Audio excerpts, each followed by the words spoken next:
Another day and it's back on the rooftops. Pretty shortly, we're going to be reaching 1,000 laps at the RD rooftop, so that's going to be a pretty nice milestone. And of course, we're still chipping away at the Frost Dragons on the other account. Last night, I was able to chip away at the fishing levels, and as such, we have just about over 300,000 EXP remaining till 96. That is more than likely going to be the next level, which is going to get us to a total level of 2,000. So I'm looking forward to that.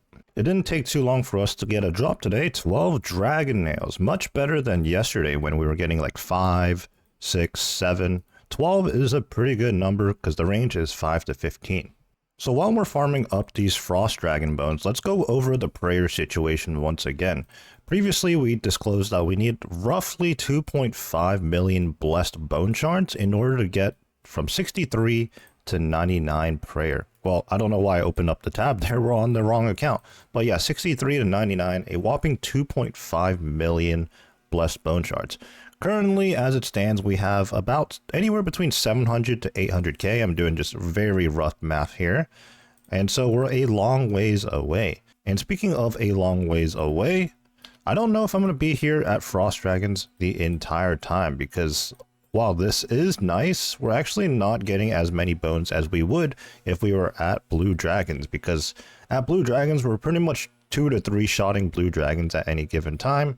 These Frost Dragons are a little bit tougher though. So we have 800,000 of the 2.5 million bank. That leaves us with another 1.7 million very roughly to obtain. Now, how much is each Frost Dragon bone worth in terms of blessed bone shards? Well, according to the wiki, one Frost Dragon bone is 84 shards. Let's plug that into the calculator real quick. Basically, we take 1.7 million and divide it by 84, and that means we need 20,238 Frost Dragon bones. And keep in mind, this is by means of very rough math, so we're likely going to need more than that. And that also means about over 20,000 Frost Dragons. How long is that going to take? We're going to continue for now, and I'm most definitely going to continue up until I have enough supplies to make another rosewood hull for sailing. But after that, I guess we'll just reassess our situation. 1,000 laps at the RD rooftop. 4 digits now. Can't look back. Well, we can, but we can't go back.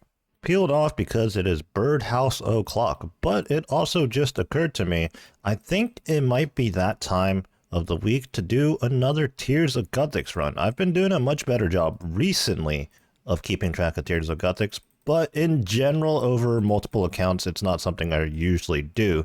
But we're going to take full advantage of that on this account, and that means we're going to be 2,000 total level, and my prediction was wrong. I was going to say fishing was going to carry us to that mark, but it's just going to be sailing because we're just level 31 there.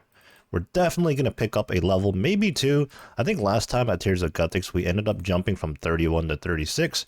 Probably not going to expect as big of a jump this time around, but we're definitely going to pick up a few levels. Just 3 tiers shy of tying my PB. We're going to go from 36 to 40 sailing, so base 40s now, and 2003 total level. We surpassed the iconic total 2,000 mark. A lot of people like to do like a check-in post at total level 2,000. Don't think I'll be doing that, at least not like a Reddit post, but here we are. Because I jumped 4 sailing levels, it completely skipped over 2,000 total level, and it didn't do a clan broadcast or even a group broadcast. That's a little anticlimactic. So now that we know we're going to be doing thousands upon thousands of dragons, I'm not going to show every single drop, but dragon metal sheets are pretty notable, especially off task being a 1 in 220. So that is, I believe, our 4th one. We're racking up the laps today. So far so good. We're closer to 1,100 laps now. But my clanmate here has been standing here for the last couple of laps I've been doing. And it reminds me of those like typical situations. You know, you got like the school gym teacher just comfortably sitting in their chair or whatever. And then you got the students running laps and the coach is just, you know, like yelling. I don't know. Just like a little funny scenario, I guess. I guess in instances like this, it is pretty notable. We got 2 dragon nail drops in one trip so far. 20, 11, and a 9. Not too shabby. 2 dragon cannonball drops in one trip, a 20 and 18. So big loot there. These things are actually worth, well, actually, I guess the cannonballs aren't worth too much, but the nails and the metal sheets have held price ever since the release of sailing. Over 200 lap today, and the game just gave me a message. You know, if you've stayed logged in for 4 hours, it always gives you this message. You've been playing for a while. Consider taking a break from your screen. And you know what? I'm probably going to do just that. So let me finish out this lap and also finish out the trip at Frost Dragons. And we'll also update us on where we're standing in terms of the prayer EXP. How many Frost Dragon bones we might have. Also, actually, in a couple of minutes, it's going to be time for another birdhouse run, so I might as well wait on that and then take my break. All right, we just finished up a trip. Let's go ahead and look into the bank to see how many Frost Dragon bones we have. We have 2,069. Nice. What that means is we've done about 800 Frost Dragons since coming back to Frost Dragons and doing this grind. Honestly, it's been a few days now, and that doesn't sound too good of a number, to be honest. It sounds very low. Of course, we also spent some time at Blue Dragons initially, and we already had like 9,000 Dragon Bones sitting in the bank, and we're up to 9,500. So accumulating Dragon Bones is much, much quicker than Frost Dragon Bones. Obviously, there is the EXP disparity, but I think in terms of efficiency, Blue Dragons is better to kill for the EXP per hour.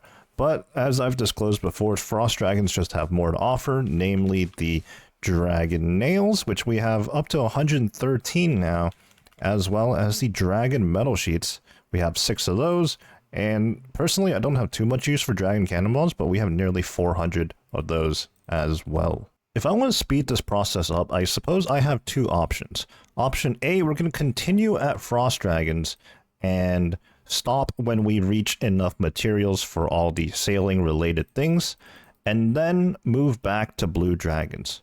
Option B is we're going to stay at Frost Dragons, but we're going to invest a little more. Obviously, throughout this grind, we've been using absolutely 0 supplies, no prayer, no super combats, which is actually the big thing. No super combats, and we're not using piety either, so our DPS actually isn't that great. So honestly, either using piety or just like even being potted up, that's going to help tremendously. Not really sure what I'm going to do just yet. Another Dragon Metal Sheet. And wow, on the very next trip, another Dragon Metal Sheet. I believe those were only about 5 KC apart, so very lucky. We got a drop of 14 cannonballs earlier, and I was like, yeah, whatever. Not really noteworthy anymore at this stage, but 13 nails just 2 KC later. I was wondering how many dragon nails we're going to need in terms of the rosewood sail as well as the rosewood hull for the skiff so that we can do Gwyneth glides very easily. And that's going to be roughly 340, I think. I've done this grind one time before, but that was a while ago at this point, and I don't think I have any information written down anywhere. To be honest, the most important thing is going to be about 300 nails for the hull. The sail is a very, very marginal upgrade, but the hull is a huge change. Oh, and of course, we are back on the RD rooftop course. We've gained like 272k agility EXP today, and at least for me, I don't know about you guys, but that is a whole lot of EXP for this skill anyways. It's kind of crazy because 272 EXP, you know, a couple of weeks ago when we were working on smithing, that wasn't even an hour. That was like 40 minutes of work.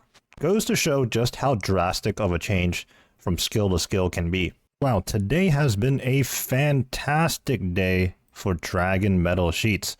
Previously, I broke these sheets down in favor of getting more nails, but since I'm not in a hurry this time around, I'm going to hold on to all the nails so that I can make the cannons, the hulls, or whatever else I need the sheets for. I'm actually not too sure, but there are a fair few things. If you do break them down, I believe you get about 15 nails back, which is actually not a great conversion rate, to be honest. But back then, on sailing release, I was just desperate to get the 99 as soon as possible, and I was desperate to get a rosewood hull skiff. So all the dragon metal sheets and all the dragon nail drops have been pretty exciting on Wait For It, and we've been making good progress in agility EXP, but let's not forget we've been multi-skilling with the fletching all in the meanwhile, but honestly not much progress. We started at level 74 and we're still at level 74. This is because, as I discussed previously, when I'm running the laps, there's only like 4 EXP drops across the course of the lap where I can actually fletch, which is not good when I'm still in the process of getting through all these arrow shafts in the headless arrows. And yes, while I will speed up the process naturally once I get done with all the headless arrows and we start making the actual broad arrows, I've previously discussed that agility isn't the only time we can multi-skill and train our fletching. We can do it during construction, doing mahogany homes, but there's actually one more other option too. When we get to 77 runecrafting, after we do Guardians of the Rift for the full set, I don't know what level that's going to land us at, but once we have the set and 77 or more runecrafting, we're going to be parked at Zaya runecrafting. And if you don't know, there's actually a lot of running involved in that process, and I can spend a lot of my time there also fletching at that point if need be.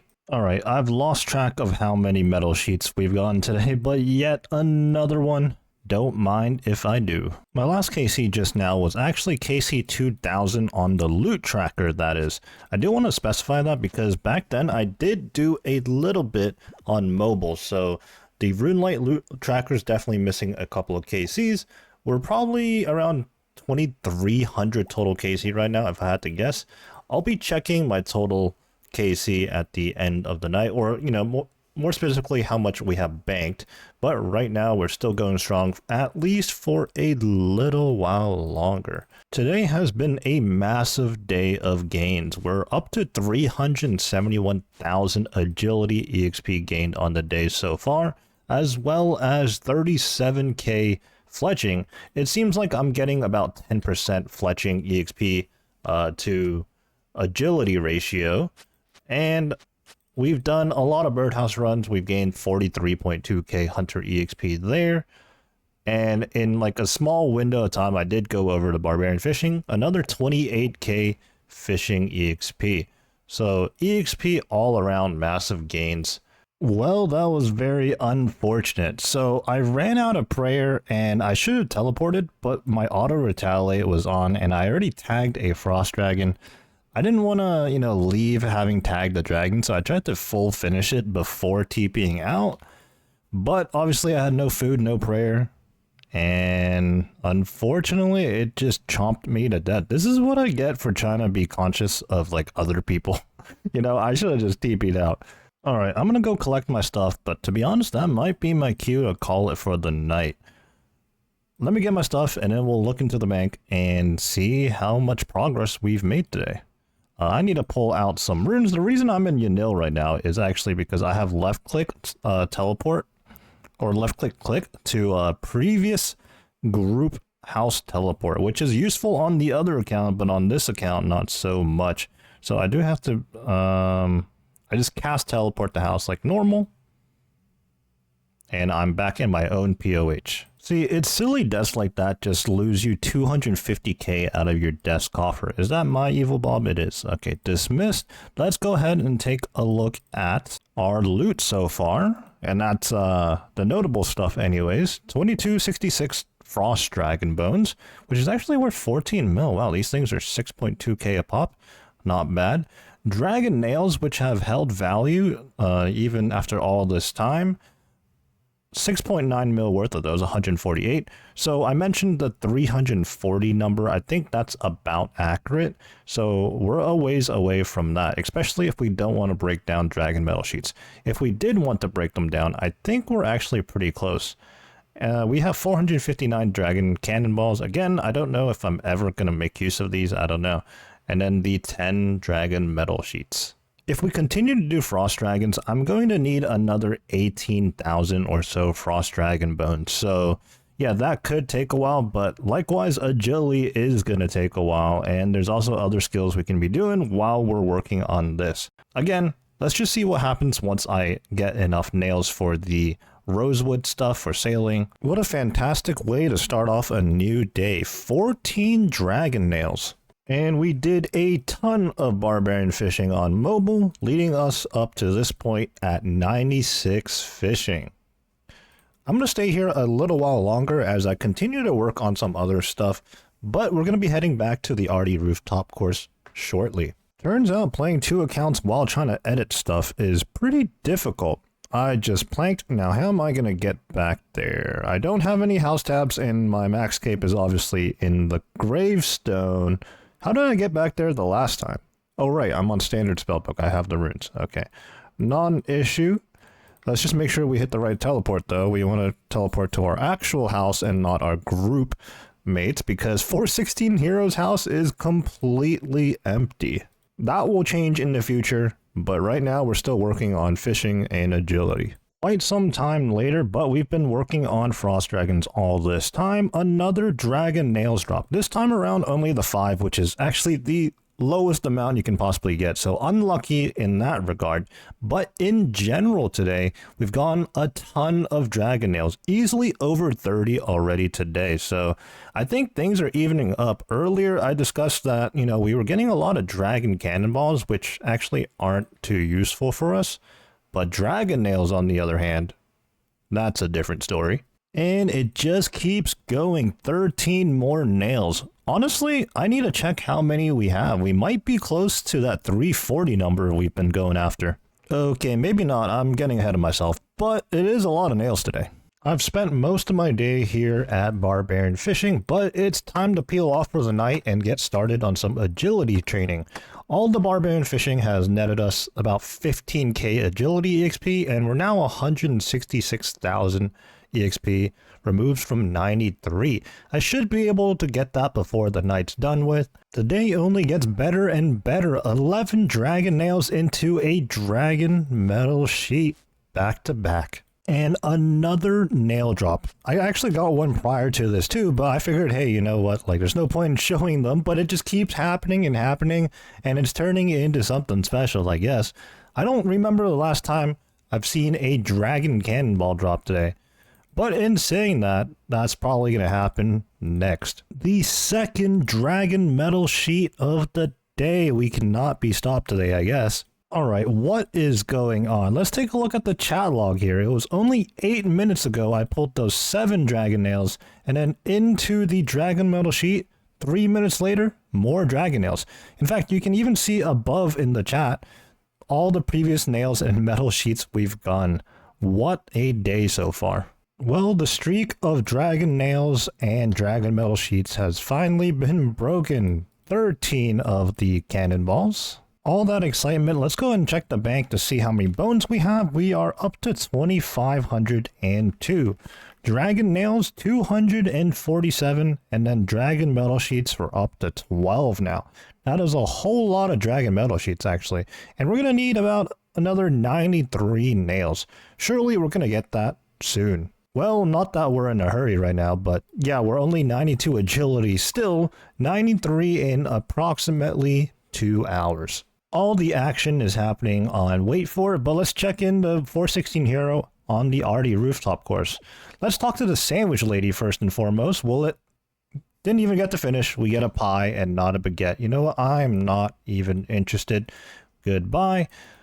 And we're about to start our 1500th rooftop lap. A long time coming. I'm not sure how many more laps it's going to take to get to 93, but it's coming. And as far as our arrow shafts and headless arrows go, we finally dropped under 1 million arrow shafts, but that just means 999k to go.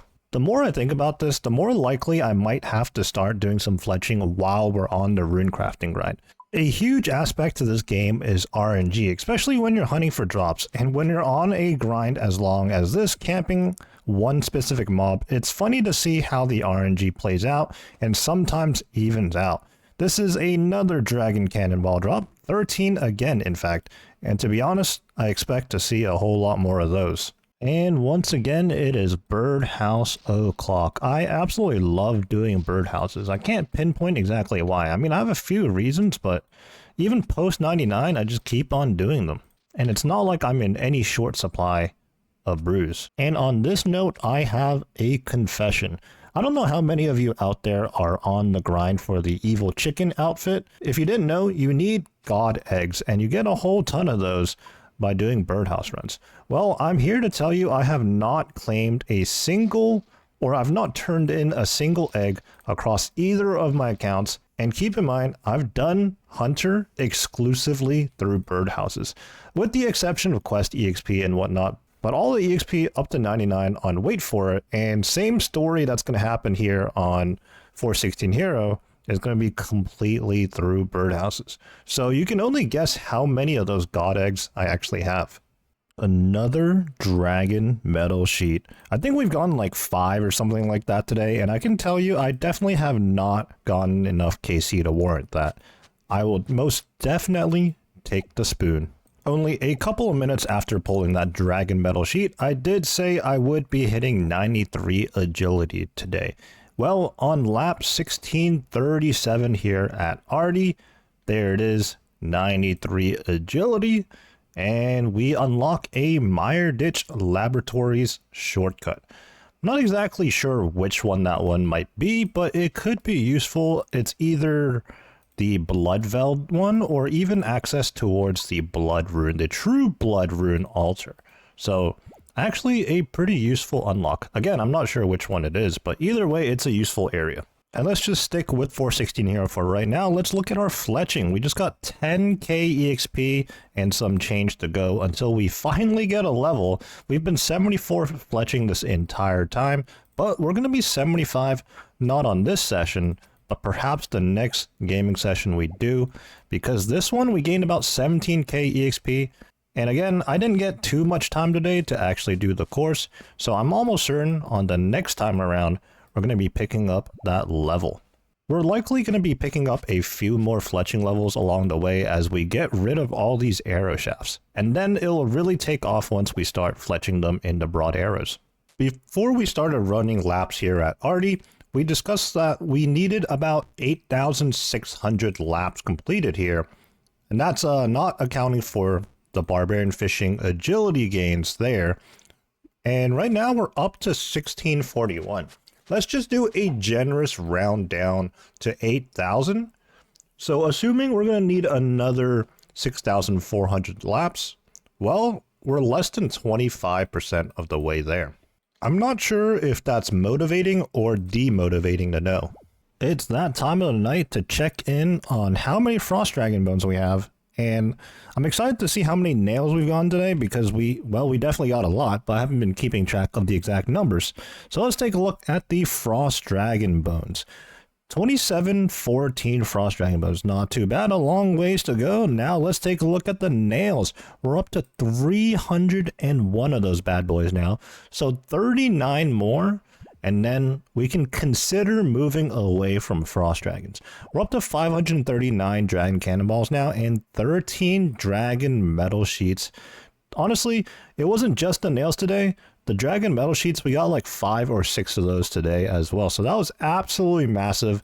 A huge spoon in that regard. Right now, I still don't feel rushed, so I think I'll continue doing Frost Dragons just because it's so chill. It's 0 resource usage as I just walk in and pray melee and teleport out as I run out of prayer or run out of health. And currently, we're still 93 agility. I mean, we just hit that a few moments ago. So we're a long ways away from 99. We're not going to be training prayer anytime soon. Although, if I had to guess, at our current rate right now, what we're pacing at, I'd probably hit 99 agility and we still wouldn't have the amount of Frost Dragon bones needed banked. So at some point, I will have to consider going back to Blue Dragons or doing something else entirely. Anyways, I'm going to be putting my head down, both literally in real life, as right now I'm probably going to be heading to bed, but also figuratively in the game, doing our Artie rooftop courses and grinding out dragons one way or another to get our prayer EXP. This is going to be the game plan for the next week in real time.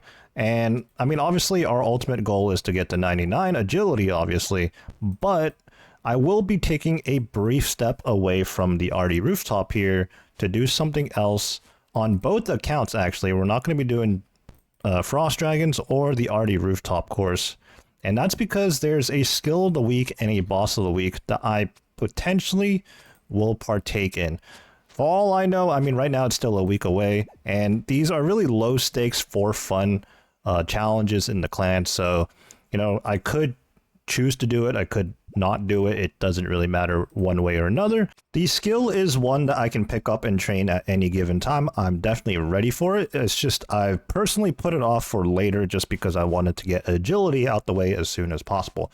But I think having the added motivation of competing with some clanmates, I am going to do that skill. As for the boss of the week, I'm not 100% convinced I'm going to be doing it. It is going to be Zora. I could maybe cope my way into saying that Zora does drop Dragon Bones, and it is still gaining prayer EXP, but I mean, I don't really know how much Dragon Bones we can expect from doing 1 week of Zora. So yeah, I'm more certain on the skill of the week. Boss of the week, I'm not too sure. We'll just see what happens when the time comes. But for the next 7 real days here, we're going to be grinding away, and I imagine we're going to pick up an agility level or 2. We're definitely going to pick up a fletching level, and I don't think we'll quite hit 99 fishing, although we are gaining a lot of fishing EXP at Barbarian Fishing. But we're definitely going to pick up maybe another level there as well. So a lot of gains to be had even before the skill and boss of the week.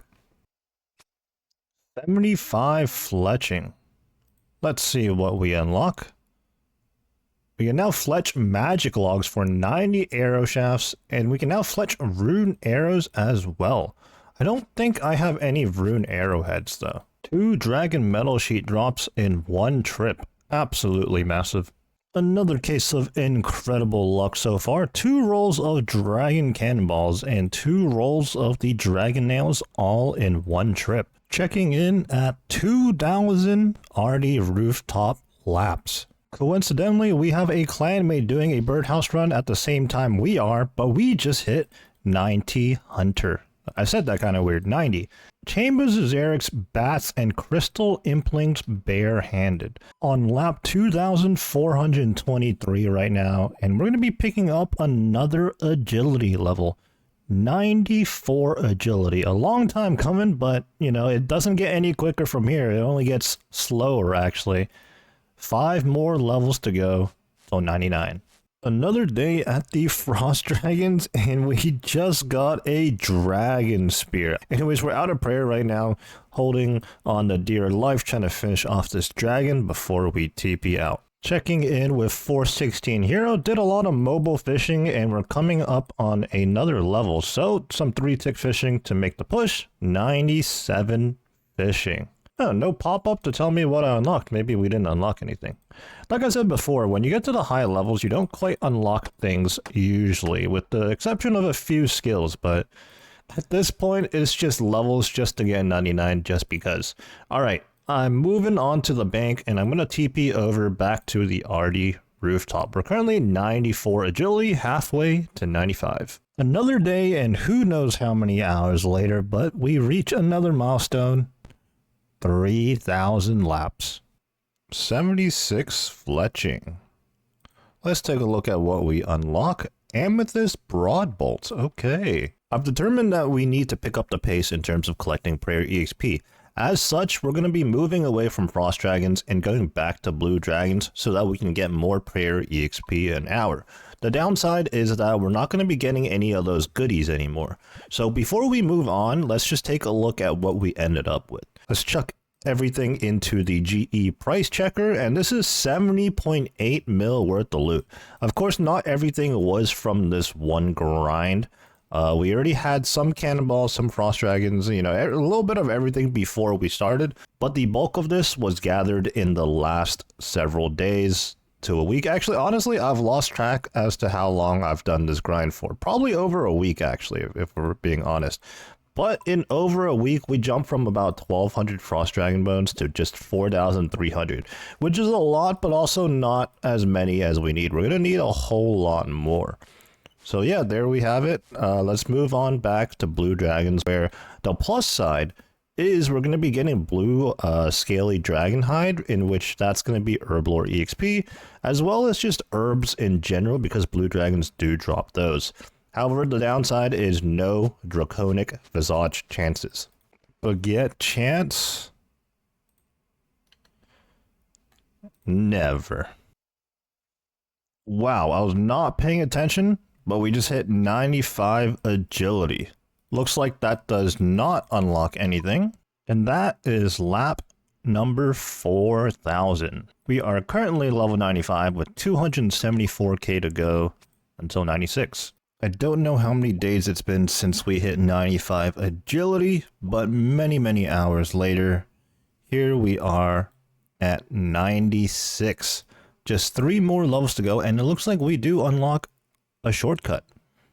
Beleti Caves Crevice requires Legends quest. Okay, earlier we had an unlock that was also in this cave, Legends quest, so I guess it's somewhere in the Karazi jungle. I almost forgot about this, but it's that time of the week, I think, to do Tears of Guthix. Just 191 tears this time, 40 sailing, up to 43. Let's see what we unlock. A couple of new islands, Karn Isle and Chinchampa Island, and the salvaging station. That's going to be huge, actually. Also requires 34 construction. We have that covered. Some AFK barbarian fishing, as AFK as it can be anyways. It's only about like probably not even a minute and your inventory is full or the fishing spot moves, but 98 fishing. We've been doing a whole lot more fishing recently than thieving, so we are currently still 96 agility, but we are now 98 fishing, 1 level removed, a whopping 1.2 mil EXP until 99. As I stated earlier, I was just going to do a whole bunch of agility and fishing for 1 week until the clan skill of the week and boss of the week started. Well, that's going to be tomorrow in real time, so I'm going to call it here temporarily as far as our agility and fishing progress goes. Pretty good progress. We're now just 1 level away from 99 fishing, and like I said, I hadn't done too much agility on the last few days, so we're still 96 right now, although we are now 25% of the way through. Still a whopping 754,000 EXP to go, though, but that's just what to expect at this stage at these high levels. So with that being said, I'm going to wrap it all up. Oh, and we're closing in on 77 fletching, so there's that too. We're going to be getting a whole lot of fletching levels over the course of the next week as well, though, because with construction training, we're going to have a lot of time for that as well. So with that being said, I'm going to call it here, and I'll catch you guys on the next one. Today we begin a 1-week grind of construction on 416 Hero, our 50 defense gym account, and standing right next to us is, wait for it, our maxed Grandmaster gym account, the original account, if you will. Here on Wait For It, we're going to be doing Zulrah, and currently our setup is a very lazy T-bow only setup. I even have the Serp Helm on so I don't have to deal with anti-venoms. These are the skill of the week and boss of the week in the clan I'm in right now, so I'm going to be trying to do both at the same time. The priority is mostly construction on 416 Hero, as our main objective for our account here is to max this account. You can see that we're just 2016 total level though, so we are a ways away to say the least, and we're currently level 70 construction. I don't expect to get all the way to 99, although I do have all the planks banked in the form of mahogany and teak on this account, without having to convert any of them into planks. They are already in plank form.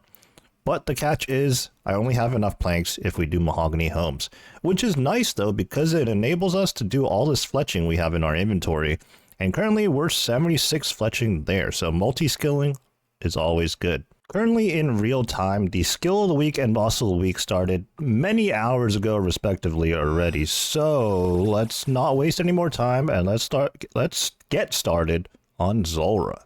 And on 416 Hero, let's get started on our first contract. I think what I'm going to do is do expert contracts first until I'm completely out of mahogany planks. Then we'll start doing 1 tier below, which is going to be teaks. I should have did this before I officially got started, but we were on exactly 2000 Zora KC. We just got the 2001 just now, but let's take a look at the Zora collection log real quick. We do already have the pet, and obviously we have a ton of the uniques in terms of the actual items for gear and whatnot. What we are missing are the super rare ones like the Tanzanite Mutagen, the Magma Mutagen, and the Jar of Swamp. On 416 Hero, we forgot a hammer and saw. Yeah, those things are pretty important. Let me just go clear a little bit of the room. Let's take a hammer out. I don't have an equipable hammer, unfortunately. Do I have Amy's saw on this account? Not yet. I mean, we're only 70 construction. I think the only thing I purchased out of the shop is the plank sack. Before we really get started on the grind here, let's go over how Mahogany Homes works real quickly. So the central hub to all of this is here in Falador, right next to the real estate agent and their building. This building we're in has Amy here, and this is where you grab contracts. Now, this is not the only place that you can get contracts. I'll talk about that in just a second here, but you do have to go to Amy to get the rewards. Now, the rewards in question are the plank sack, which I already have in my inventory, supply crates, which give you some construction materials like planks and steel bars and things of that nature back. I think maybe even nails. Amy's saw is an equipable saw, so that's pretty nice. Hasidi's blueprints is a different POH style, so usually people leave that for last if they ever do want to claim that at all. I mean, it's worth a whopping 2,000 points, and it's purely a cosmetic, so it has no benefit whatsoever. And down here, the bottom half of this is the construction or the carpenter's outfit. It does provide some bonus construction EXP, and it looks like we have 475 points. I was not aware of that, actually. So we should probably pick up either the carpenter's boots or the helmet. I might... I wonder why I didn't spend my points. I don't know. I'll worry about that in just a second here, but let's pick up another contract. We just did the one earlier. And actually, there's an option to set a last tier contract, so that would be a quicker option. So right here is now we're going to Artie, which is why I'm on the standard spellbook. And on the mini map, and if you zoom out far enough, you can actually see where you need to go. I do believe there's a Mahogany Homes plugin, and indeed there is. So if you're looking to do Mahogany Homes for the first time, it is very, very useful. And all you do is run into these houses, into these buildings, and you do a bunch of repairs. Oftentimes you're removing a piece of furniture or something, and then you're rebuilding it. Now, I do have planks, which is mostly what you're going to be using, but on occasion there are a few pieces of furniture. I like this grandfather clock. Well, nope, scratch that. So there's not an example in this house, but on occasion you do have to use steel bars to repair things, so that's why I have 3 in my inventory. And then once you're done with everything in the building, you talk to the NPC, and that's when you get a bigger EXP drop, as well as a tea that restores your stamina. That's not as relevant these days, but definitely very handy in the past. Once you're done with that contract, you then run over to pick up another contract. Now, every location that has a task, a contract to do, will also have a building with one of the contract people that you get a contract from.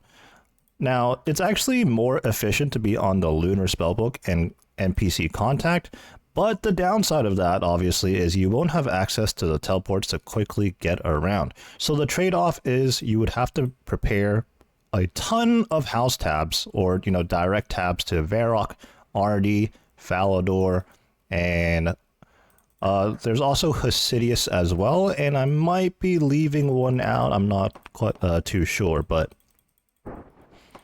so yeah, there are trade-offs whether you want to be on the Lunar Spellbook for quicker contract pickups versus standard Spellbook where you can just very quickly teleport around everywhere. Now, Mahogany Homes is nowhere near as quick as some other construction skills or training skills that you would typically do in your actual POH. But that is very, very expensive. And particularly for an Ironman, it's going to be hard to get all those logs and planks, let alone the GP to convert them into planks and whatnot. So this is the most cost efficient method. Now, when you're in the flow of things in rotation doing these contracts, take note of where banks are and what task you're picking up. Oftentimes, it's actually good to reach the bank and refill, even if you have plenty of planks left over in both your inventory and the plank sack. I like to bank at Faldor when I'm running across like this a lot, and I believe whenever I head to Varrock East, I also bank more times than not, as well as getting a Hasidius task. I mentioned that there are contracts to do in Hasidius, and there's actually 2 optimal teleports you want to do to get to Hasidius for these contracts. First things first, we're going to have to relocate our house to Hasidius. We don't have the GP, be right back. GP acquired. First things first, we relocate our house to Hasidius. And while we're here actually sorting some, basic stuff out, let me go ahead and purchase or claim the Carpenter's boots. We'll get to the helmet in a little bit here, but Carpenter's boot collection log, that is only our 141st collection log on this account.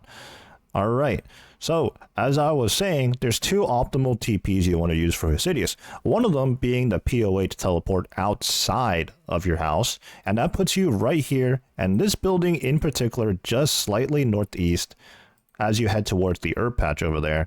This is one of the contract locations. Now, it's not the case this time around, so let's go back into POH, except I'm going to use our maxed accounts POH, and we're going to gain access to the Xerix Talisman, something I don't actually have as an individual item on this account, and Xerix Glade is going to be the teleport you want to use. Now, obviously, the more optimal method would be to equip a Xerix Talisman. That way you can just access the teleport in your equipment tab rather than going to your POH first. Obviously, the trade-off there is that you have unlimited charges in the POH, whereas you would have to put Lizardman Fang charges in your amulet if you equipped it on you. For us, though, in this specific situation, our only option is to actually access the POH, so it is what it is. And not long later, we pick up our first construction level, level 71. Alright, I think we have everything covered as far as mahogany homes goes, the basics anyways. Let's go ahead and focus on some Zora in the meanwhile. Honestly, getting started doing both things at the same time right now has been a little bit difficult, but hopefully it's just a matter of getting into the rhythm, finding my spots to do certain things on one account versus the other, and then we'll pick up the pace. But right now, we are only 5 KC into our Zora grind. It's a good thing I made the choice to T-bow only, because if I had to gear swap during this, it would have just been that much harder. Zora as boss of the week was a very good time for me to jump in and actually participate in this competition. This is because no matter what stage of the account you're at on an Ironman, Zora is always nice to do, to be honest. Right now, we're obviously hunting for those cosmetics, which aren't too important, but the general resources are still relevant to me on this account to this day. This is how we're going to get Zora scales the best way. Obviously, the only alternative is fishing, which is incredibly slow. And Zora scales always have a use as far as the blowpipe, or if you don't quite have the best magic weapons, whether that's the Shadow or the Ayak yet, you're still going to be using the Trident, and that's going to require scales as well.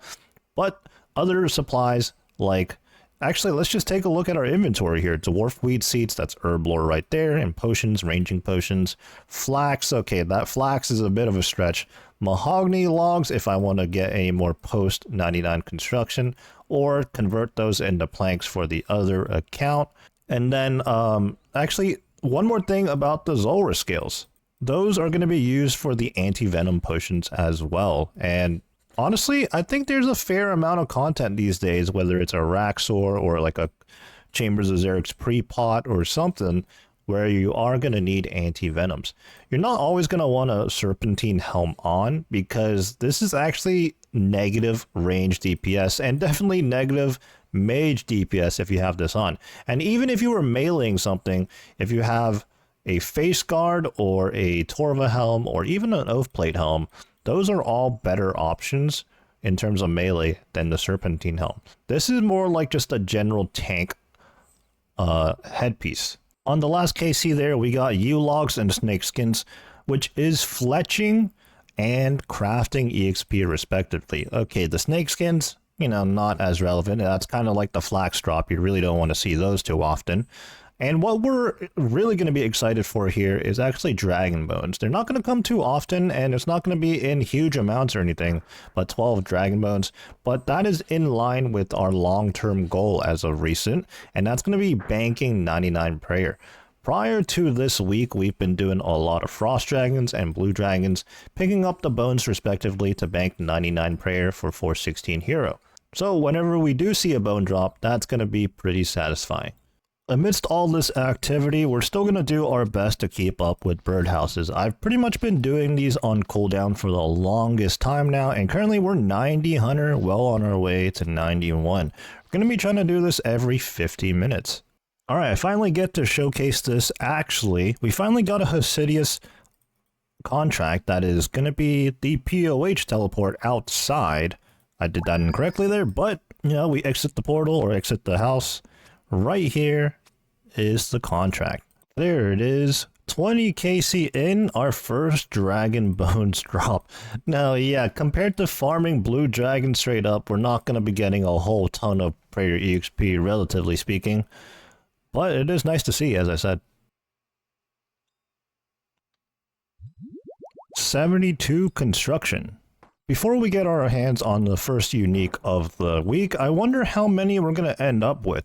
Picking up another contract, but let's take a look at the shop again. We're up to 420 points. Actually, that means we can get the Carpenter's Helm right now. And I'm almost flanking at Zora. Let me fix that real quick. Let's go ahead and get the Carpenter's Helm right now, though. I don't have enough inventory space. You know what? Let's hit the bank real quick. Let's bank our graceful hood. And here we go. Just as we finish a Zora KC, can we get a drop? We don't, but what we do get is a Carpenter's helmet. That's 2 out of 4 pieces on the Carpenter's outfit. Very nice. Another little EXP boost. Now let's pick up our next contract, being in Falador again. You know, it's always really nice when you just keep getting contracts in the same location, especially the one where you're already at.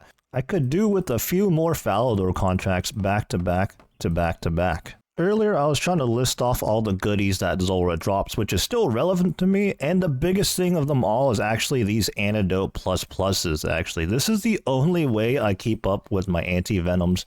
The Antidote Plus Pluses, you can craft like an Antidote Plus or something. I don't know. It's a bit complicated, and the complication is exactly why I rely on Zora to just get these Antidote Plus Pluses and work my way up from there.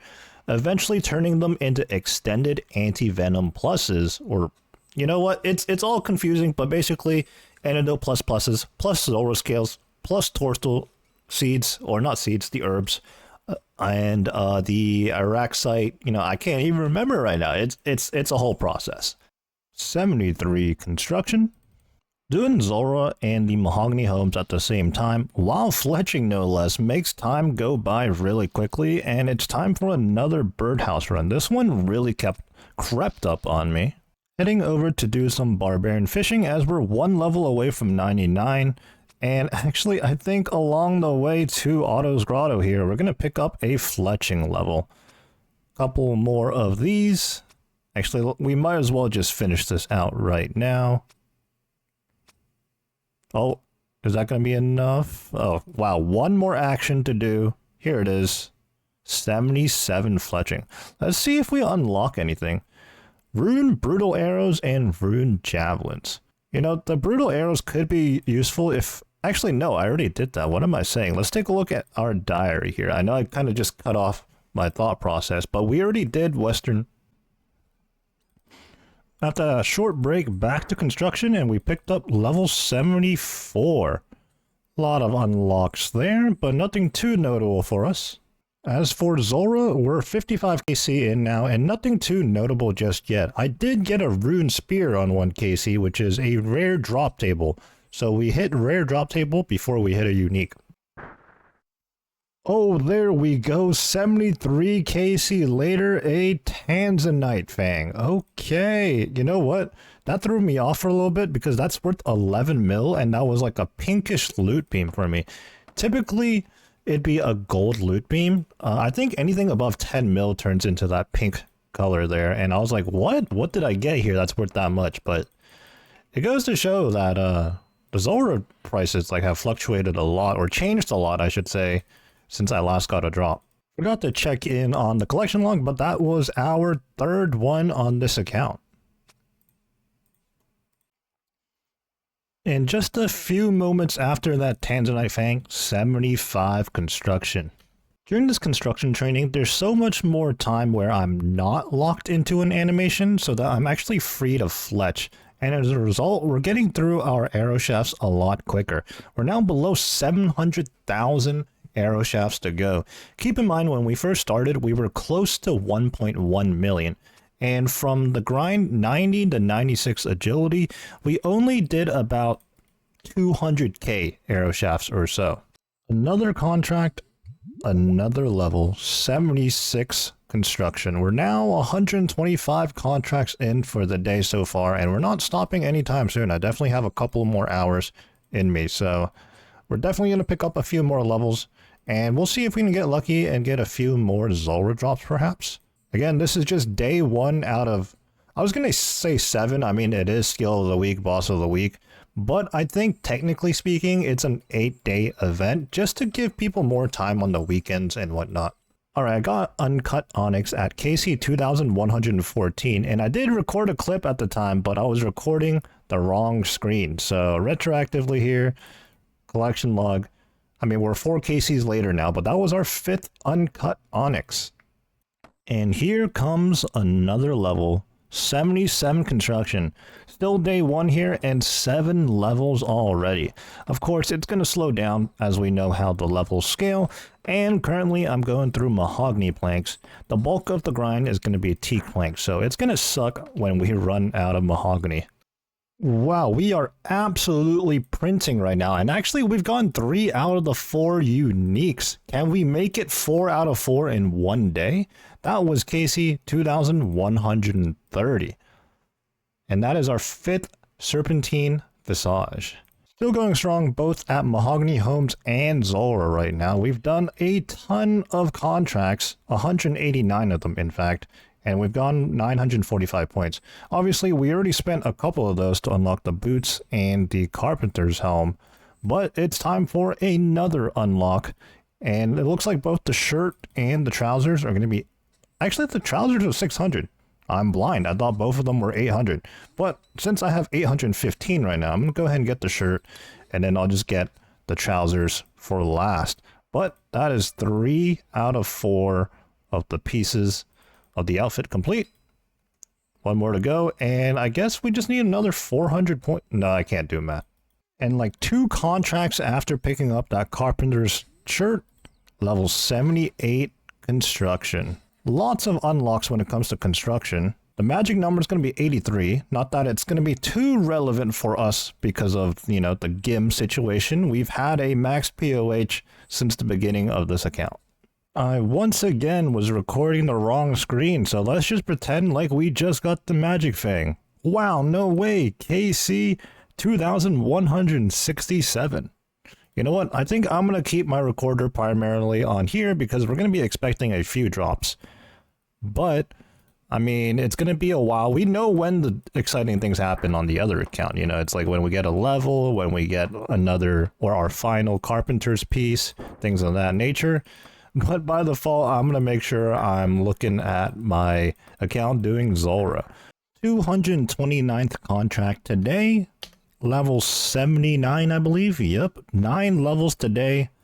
So far, what are we unlocking? Marble attack stone, marble wall. Oh, I am standing in poison at Zora. Nothing too relevant here. Let's keep going. 2,200 Zora KC. So 200 on the day. We got some toad flax seeds and adamant bars. You know, way before the blowpipe nerf. Although I never really got much playtime before the blowpipe nerf. I know back in the day, you didn't quite need amethyst darts to make the blowpipe worthwhile.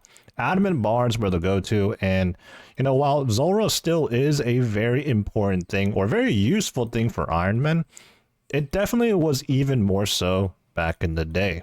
Late into the night right now, but we're still going. It's day 1 still, and we hit 80 construction. That's right, 10 levels today so far.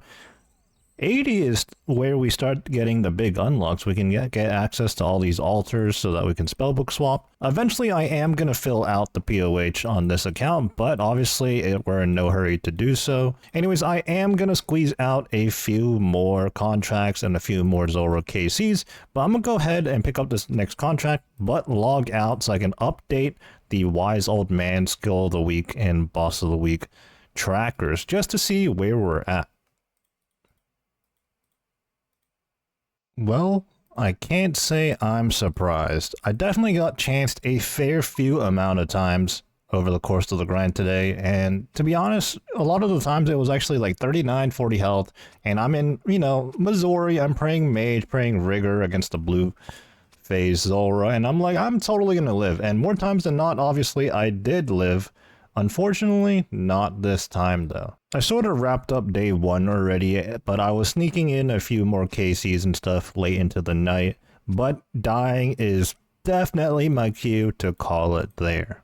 So I just had to double take to make sure I didn't leave anything in the death bank there, because that's how you lose stuff.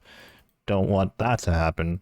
So let's go ahead and bank everything, and yeah, I'm gonna call it a night. We are currently on KC 2225. So we've done 225 KC on the first day, and we managed to get, I was going to say trifecta, but what is the 4 version of like trifecta?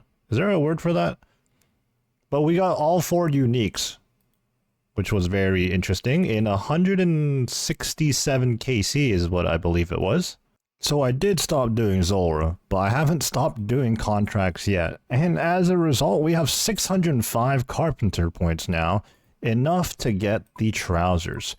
So let's go ahead and do that. That is another collection log, and that is the full set of carpenters. I think the next thing we're going to aim to get is the saw, Amy saw for 500 points, and I think eventually we will get the blueprint. Oops, I was actually in the same building as a clanmate also doing mahogany homes, and I skipped over 81 construction to start out the second day today. So logging in for today, I'm actually second in both skill of the week and boss of the week respectively. What I realized after day 1 is that it's actually pretty tiring doing both Zora and mahogany homes while fletching.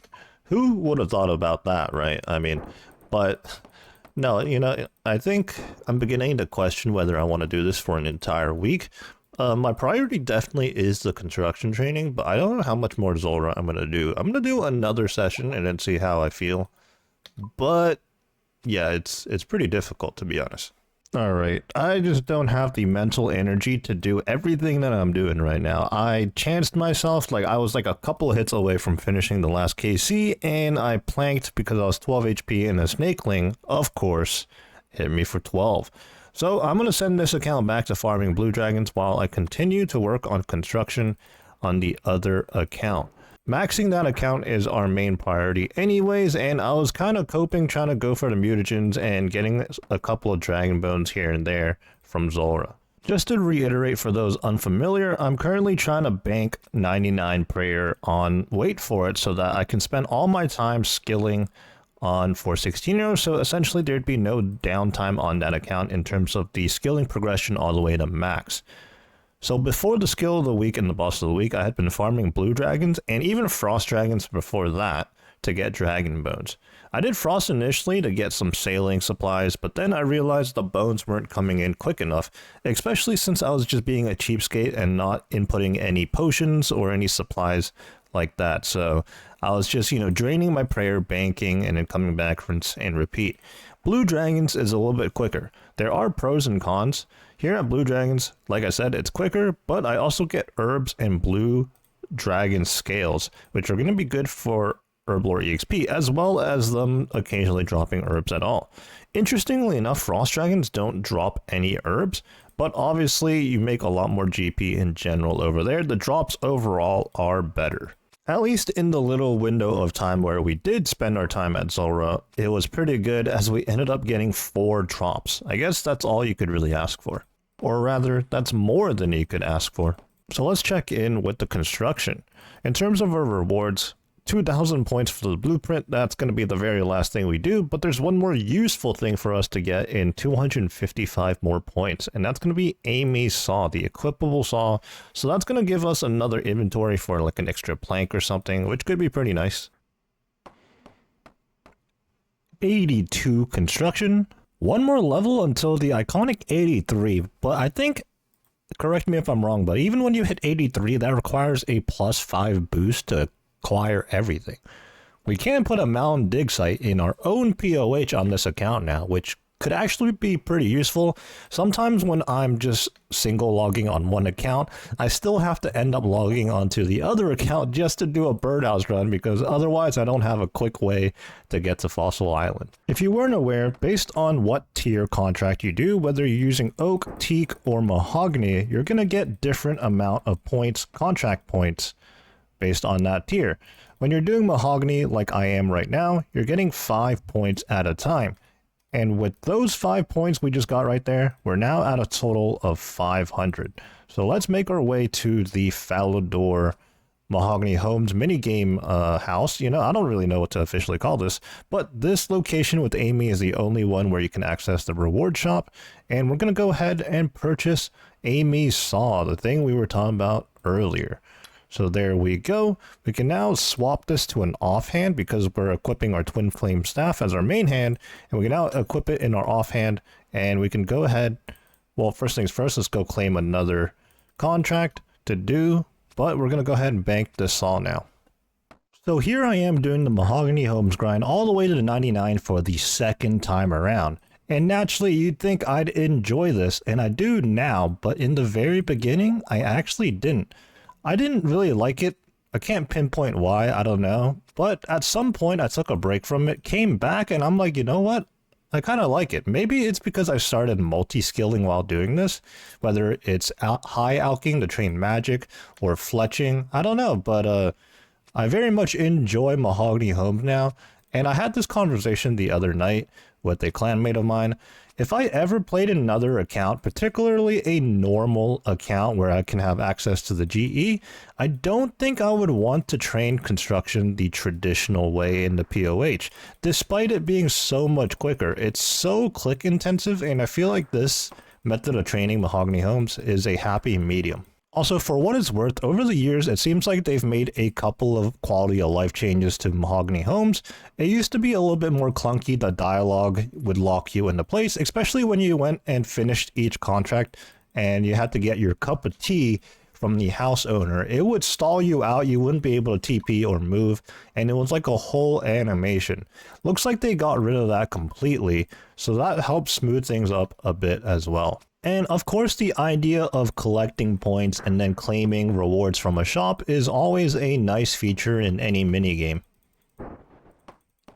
Right now though, we're in it for the long haul. We're currently at 40 points, and so we're going to have to do a whole lot more contracts to get to 2,000 points to get that Hasidius House blueprint.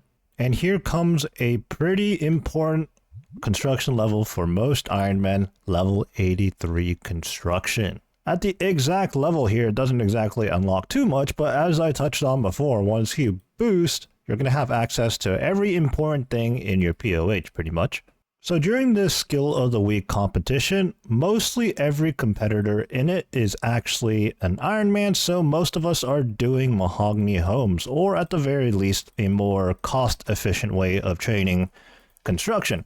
However, I mentioned I was currently in second place right now to start day 2, and that's because first place is a normal account, it is a main account. But the catch is, you know, I still have a chance at first place because I do think they're going to stop once they hit 99 construction. And right now, I think they're only like 2 levels removed. So if I stay the course over the course of the week, where am I going? Too busy talking. If I stay the course over the course of the week, there's still potential for me to net number 1, assuming someone else doesn't snag it also. I do plan on doing as much construction as possible, and while my own goal is also 99, 70 to 99 through Mahogany Homes in 1 week or like 8 days is a bit of a stretch to say the least. So we're gonna get close, I think, but we're just gonna have to see if we can actually get to 99. On my way to do my 695th contract, and according to the plugin here, apparently my 173rd contract just today. First repair right there, 84 construction, another level, and let's see what we unlock here. Oh, a lot of rosewood sailing related stuff. That's what's important for us. I know there's some other stuff near the top there, but you can see here, rosewood hull and hull parts requires 93 sailing, cargo hold 89 sailing. Yeah, that's going to be pretty important. This is why, or this is one of the reasons why we haven't actually touched sailing just yet, because construction and smithing levels are going to come into play for that skill. Honestly, as it stands right now, sailing feels like an endgame skill, if that makes sense. As we continue to do one contract after another, you know what? I've been thinking, let me backtrack on my comment that we're likely going to be 99 or even close to 99. I feel like the last couple of times I've tried to make a prediction on whether I would reach a milestone or not, I was nowhere near it. So yeah, forget I said that, to be honest. If we're being realistic here, because right now, today on day 2, I'm not even pacing to be meeting the amount of EXP I gained on day 1. Actually, our day 1 gains aren't even if we maintained our day 1 gains, we wouldn't be able to reach 99 realistically. I think right now, over an 8-day period, we need to average like 1.6 mil construction EXP a day. And if we're doing mahogany homes like we are, that's a lot of hours. And if we're making mistakes like this, where we run out of planks and not even finish the contract, time is going to add up even more. Let's not forget that right now we're using mahogany planks, in which we don't have enough of those. So eventually we're going to be downgrading to teak planks. At level 84 here, we're just now reaching the 3 million EXP milestone, meaning at least another 10 mil to go and some change, right? So a long ways away, to say the least. Before the construction skill of the week, we were personally working on agility, so it's nice to take a step away from the agility training, but ironically enough, mahogany homes requires us to just run around a lot anyways, except this time, we don't get experience for that. Completing our 223rd contract today, and this one pushes us over the 1 million EXP gained threshold on the day. Like I said before, we need to be pacing at like 1.6 million, give or take, in order to get 99 within the skill of the week. So it's honestly not realistic, but I am more than happy with 1 million today. I'm going to snag a couple more for today, as I'm not ready to get off just yet, but we're probably not reaching that 1.6. It's time for a birdhouse run, and this particular tip I'm about to talk about, I've definitely mentioned a few times over the course of the series, but it's just so good in my opinion and so simple. So in order to do a birdhouse run, obviously you're going to need seeds, and you don't want to use good seeds. Now, how do you upkeep that? And if you're like me, who absolutely despises thieving, this is the way to do it. Just get into the habit of coming to the farming guild, buying out this shop. I already have everything set up to left click purchase. And then even though none of the individual seeds here add up to 40, which is what you need, you can just go ahead and bank them. And then over time, you're going to build up a surplus of seeds. And if you account for you doing farming contracts as well, you're never going to run out of seeds that way. Just occasionally take seeds out of your seed vault, and you're always going to have a great supply of seeds to use for birdhouses. And once you get this going, you can take breaks in between. You don't necessarily have to do a purchase every time you do a birdhouse run. But if you do, the seeds are going to start building up nicely in your bank. Doing this birdhouse run reminds me that previously, we were on a time crunch of sorts, racing between crafting levels and hunter levels, because at the time, we didn't have the crafting level to make redwood birdhouses just yet. And I mean, I could trade them over between accounts, but that is very tedious, especially if you consider we're doing birdhouse runs every 50 minutes. Now, I didn't mean for it to be a race of sorts. It just worked out that way. I just wanted to be semi-efficient with my birdhouses and not continue to do magics while redwoods are available, as the time difference between, or the EXP difference, is actually pretty drastic if you count it over time. Now, I haven't intended for like my skilling grinds to be a race or a time crunch of sorts, but everything seems to play out that way, and I will say it is added motivation. For example, right now, the only reason we're working on construction right this second is that there just so happened to be a skill of the week competition in the clan. Otherwise, I'd still be doing my agility at the RD rooftop course. In saying all this, I guess my entire road to max is kind of a race because ideally I would want to get this done before Raids 4 comes out so that I don't have any side grinds to do and I can just put all my focus on the new content.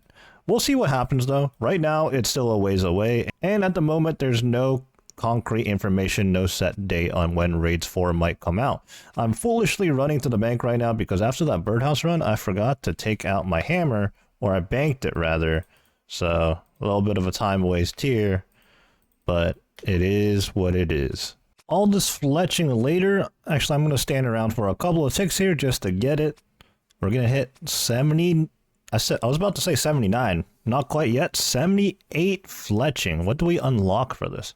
Oh, we can now craft fletch the toxic blowpipe and dragon or magic crossbows. Dragon crossbows? But anyways, honestly, it's so satisfying getting fletching EXP while I'm just actively training construction, and we're not even gaining a whole lot of fletching right now as we're still working on the arrow shafts in the headless arrows. I'm trying to get through all of it before I even start fletching any broad arrows, but you just know the moment we're ready for broad arrows, the EXP is going to start flying. For those unaware, we initially started with nearly 1.1 million arrow shafts. Between all the agility and right now all the construction running around, we're now down to 556k. So a lot of progress being made, and honestly the bulk of the progress has just been over the course of the last 2 days doing construction. Because on the RD rooftop, there's actually a very small window of time where you can efficiently fletch without losing out on your agility EXP. Another contract coming right up. And another level. As soon as we speak to Norman right here, 2.8k EXP drop, that is going to get us to 85 construction. Fancy rejuvenation pool. Rosewood mast and con sails requires level 94 sailing. Let's do a little check-in on wait for it with the bone collecting. We're now up to 13.3 thousand dragon bones, and as you can see, we have a few other bones. 4.3k frost dragon bones most notably. That is going to be a collective roughly 1.3 mil bone shards. We're still going to need another 800k or so if we plan on doing Sunfire Blessed Wines at Varlamore. Otherwise, we're going to need even more than that, another 1.2 mil, totaling to 2.5 if we don't use the Sunfires. So a ways away, but there's still a lot of skilling left to be done, so plenty of time to collect these bones. Well, we're in the swing of things, safe to say. We're in the flow of it and on autopilot because I meant to record this, but I missed out on it 2 contracts ago. We actually hit 1,000 points, meaning we're halfway to the Hasidius blueprint being our final collection log here for Mahogany Homes. Unless for some reason the supply crate that cost 25 points is actually a collection log, but I don't believe that to be the case. Well, that current first place I was talking about in the construction skill of the week, Bird With Me, has reached construction level 99. Now, unless he plans on doing post 99 EXP, I think at this point, even though he's clearly ahead of me in terms of construction EXP for the week, I should be able to surpass him over the next couple of days. Again, assuming he isn't going to do post 99 for some reason. 86 construction. Fancy jewelry box without having to boost. Another day and the construction grind continues, and it's been about an hour and I'm autopiloting already. I meant to check in when we reached 1500 points, 500 away from the Hasidius blueprint, but we're now at 1515. So 485 points to go. Remember, each contract we're doing right now is 5 points each. Although we are starting to run low on mahogany planks, so we're going to have to transition over to teak planks pretty soon. 87 construction, first level of the day. I think we're going to pick up 1 or 2 more levels for today. It's still very early on, but next level is 413k EXPOA. So just like that, construction is taking multiple hours per level now already. We've been pretty much fletching any possible moment that we can, and we're finally down to 500k arrow shafts remaining. Still a long ways to go, but we're more than halfway from where we started, so that's good news, I suppose. Anyways, I'm going to finish out this contract here, and it's time for another birdhouse run. We've been doing these every 15 minutes, like I've said before, and we're actually most likely going to hit 91 hunter within the day. And that was contract number 100 for the day. 500 points earned today, bringing us to a total of 962 contracts done overall. Now, I do believe I started doing contracts as soon as I could. Obviously, during the Wintertod grind, as all Ironmen do, I gained a good amount of construction EXP there, along with a couple of quests. But a lot of the early contracts, I did like oak planks and teak planks. Picking up my 1000th contract, it's going to be Ross in East Arty. In terms of our points, we're at 1,920, so 80 away from 2,000 for the Hasidius blueprint. Complete the contract. There we go. Thank you very much, Ross. That is now 1,000 completed. Into the 4 digits. Another contract, another level. Level 88 construction. Let's take a look at what we unlock. Gilded Adventure Log. You know, that would be a lot more useful if it wasn't for all the plugins and everything else in here. Honestly, not too useful at 88. But we keep going. 11 more levels to go until 99 construction. Until one of the most useful 99 capes in the game. You know, when it comes to all these skills, some capes are a lot better than others, and the construction cape is by far and actually arguably the most used cape. I just used the wrong teleport, but that's okay. We'll just do some extra running. While I was so focused on getting that level, I didn't realize we passed 2,000 points, which means it's time to get the collection log, the final collection log in the reward shop here, the Hasidius blueprints. A whopping 2,000 points, and I don't have enough inventory space for that. Honestly, I forgot that it was an actual item. I'm sure we just have to claim it and read it. Let me hit the bank real quick. Honestly, I probably could have just dropped the plank. Wasting my own time here, but... Alright, back we go to the shop. A whopping 2,000 points, all for a cosmetic, but at this point in time, we don't have any use for any of the points for anything else. I mean, supply crates could be nice, but I have the supplies already. So without further ado, Hasidius blueprints. And we inspect it. These blueprints appear to be a set of instructions for creating the Hasidius player-owned house theme. Perhaps an estate agent can make use of these. Okay, let's just go over to the next building and talk to the estate agent, perhaps. Or let's try to use the blueprints. Nope. Okay, we're going to have to go through some dialogue. And I don't... you know, I really wish it would just pull from my bank. You know what? We'll worry about that later. But the point is, we got the collection log, we spent the points, we have it now. Clammate just asked me if I green logged, and I was like, yep.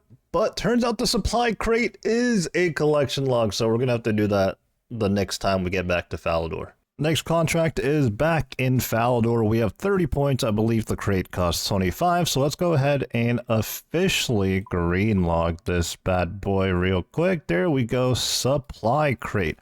Our 147th collection log on the account. As you can tell, we don't do many things on this account, actually. It's kind of funny that we're 2,036 total and we only have that amount of collection logs. But let's open the collection log. Mahogany Homes officially greened. Oh, and we've talked about these supply crates a few times. Let's go ahead and open up this one. We get 24 steel bars, which is actually fantastic. Don't mind if I do. 89 hunter, 10 more levels to go. What was that, like the 3rd level today, I think? Did I just say hunter? I meant construction if I did. I don't know what I said. Well, we've made it all the way to level 89 and just under halfway to 90 actually, and we're finally out of mahogany planks. In my inventory and in the plank sack now is going to be teak plank. So let's go ahead and instead of the left click last tier contract for this one, let's just make sure we hit the right thing. Adept contracts requires 50 construction. That's what we're going to be working on now. The EXP per hour is going to take a hit, but yeah, we got about 37,000 of these to go through, so we're in it for the long haul. All right, I'm just about to wrap up a random contract, but we used to get 2.8k EXP drops. Now we're getting 2.3 at the tail end when we talk to the NPC. So that alone is 500 less EXP every single time. And in general, there's less furniture to fix or replace in each house. So that's how it's less EXP. Still pretty good though. And let's keep trucking. Right now, we are just under 100k EXP away from 90. And I'm going to look to get that and do another birdhouse run, which is going to get us another hunter level before I call it a day. Honestly, I wanted to call it a day earlier, but I was getting pretty close to these milestones here, and I thought might as well stick it out. It is that time for the birdhouse run, and 2 of these at Verdant Valley here is going to get us to that 90 threshold. Oh, 91. Okay, I got it mixed up. We're 89 construction going towards 90, and we're 90 hunter turned into 91. Moonlight antelopes. You know, I've never done hunter rumors, but those would be good to do. Working on the final contract for the day. It's been a huge day of gains. This is contract number 389. Today we ran out of mahogany planks finally, and we've been working on teaks. And maybe it's just because I've been watching the EXP intensely the last couple of contracts, but I can really tell the difference. But here we go. That is 90 construction. Another skill in the 90s. How many 90s do we have now? 1, 2, 3, 4, 5, 6, 7, 8, 9, 10, 11, 12, 13. And obviously a couple of those are already 99s. What do we unlock here? This is actually massive. The occult altar and the ornate rejuvenation pool as well. Obviously these things you can boost at like 83. Stew boost and the saw, the crystal saw, if you didn't know, you can get up to 90 just like that, so that you have pretty much every useful thing in the POH. And tomorrow we'll be checking in to see how many dragon bones we have right now. But all this time doing all these contracts, we've been grinding away at the blue dragons. But for right now, I'm going to head over to the bank, swap out of my carpenter's outfit and into my anglers, as I'm just going to do a tiny bit of barbarian fishing before I get off for the night completely. We're 98 fishing right now, 840,000 K EXP removed until 99. So we're slowly chipping away at that. And once we're done with this, we're going to have to find another low intensity AFK-ish grind to do. There are some options here, but I'm not quite sure what I want to do next. Logging on day number 4, and in my inventory is most of the bones that we've collected thus far. Some of it already was sitting in our bank. Let's put it into the GE price checker here, and it's about 57.5 million GP worth of bones. We mostly went for the frost dragon bones, and actually this is incorrect. We only withdrew 10 superior bones, but we have much more than that. We have another 216. So that's going to up the value quite a bit. Now, most of these superior bones actually came from frost dragons. It's not like we've done a whole ton of Vorkath recently. So that puts us up to 62.3 mil. Now, in terms of EXP, if we're still doing bone shards, well, if we convert these to bone shards, it's about, actually, it's easier if I put it back in the banked EXP calculator. That's going to be about 1.3 mil, just shy of 1.4 mil bone shards. So we're still going to need about another 700k to go. Let's keep going. And back on 416 Hero, we're already a few contracts underway for the session. We've done about 6 of those, just heading to South Varrock now. All the times I've done this specific building for the contracts, I do wonder if the Chronicle Teleport actually puts us a little closer. Not sure though. And it's pretty minimal, it's whatever, it's fine.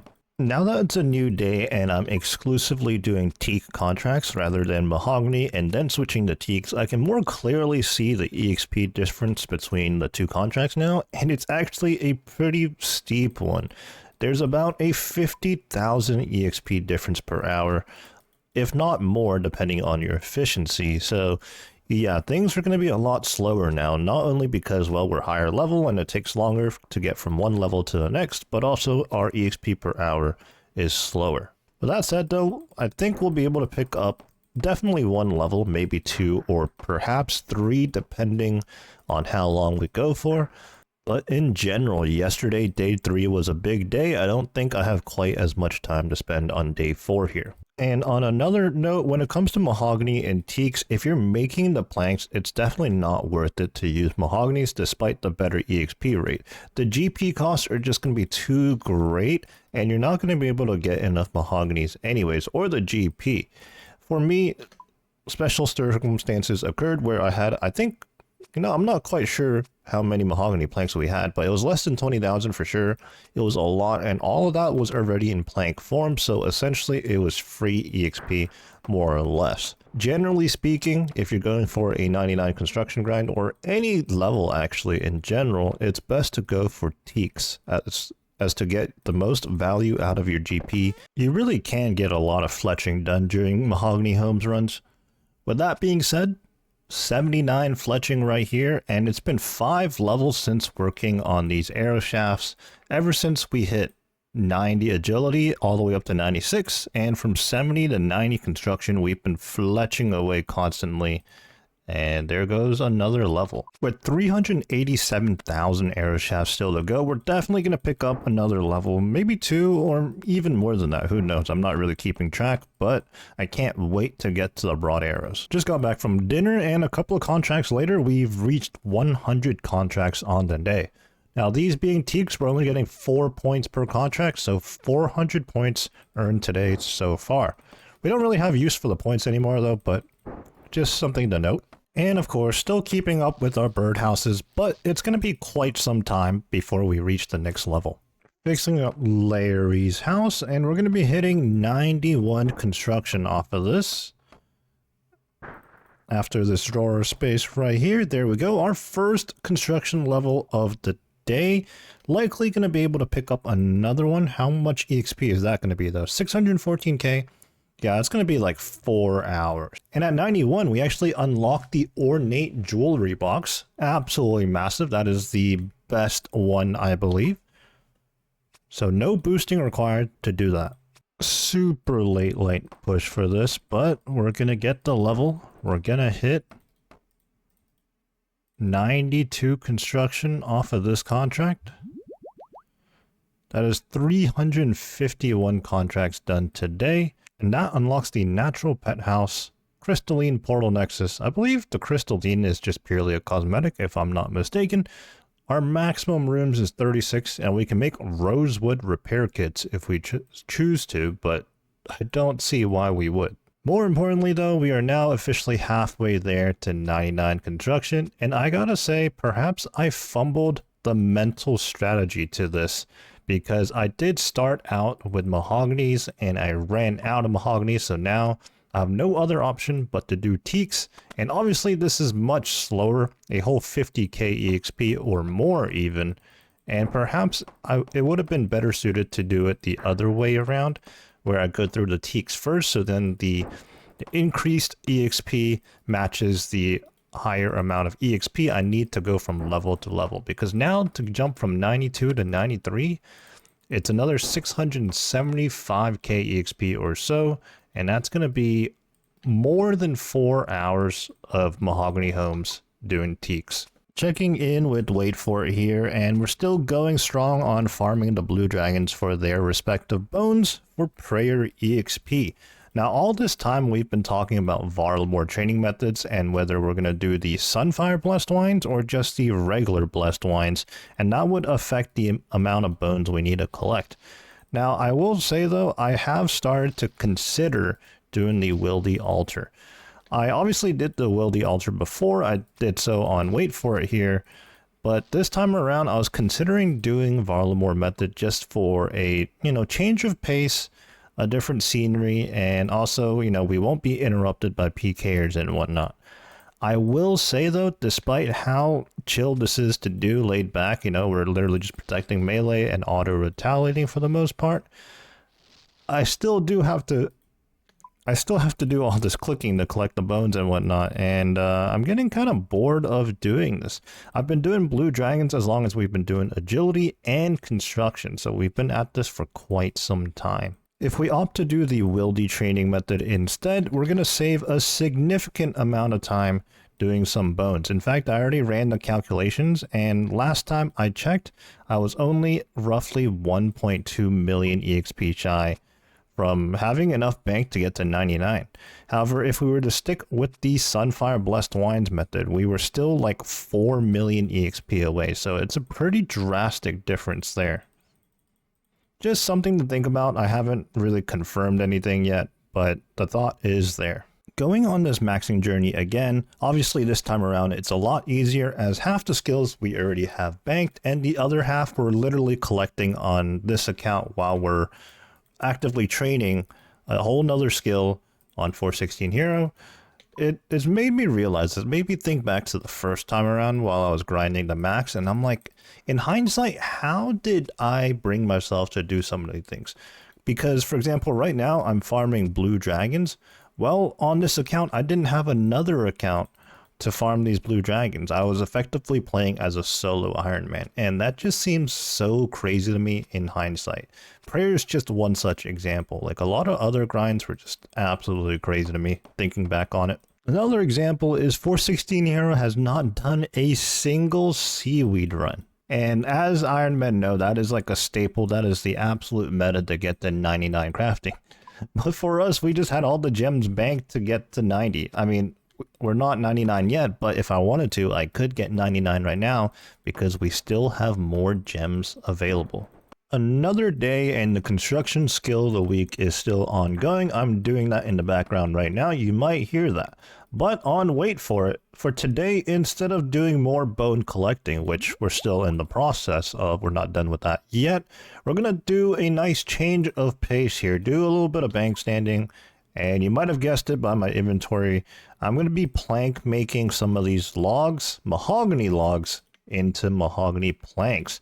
Now, we've been doing mahogany planks for the longest time, like the first 3 days or so, but we've since ran out of these and we've been doing teaks, which is honestly the best plank for GP EXP value.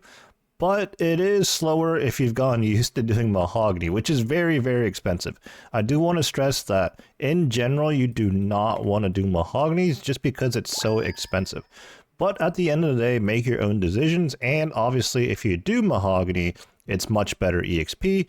But realistically, as an Ironman, the time it takes, the GP you got to make, and the resources and whatnot you got to gather, it's not worth the time. But my situation's a little bit different.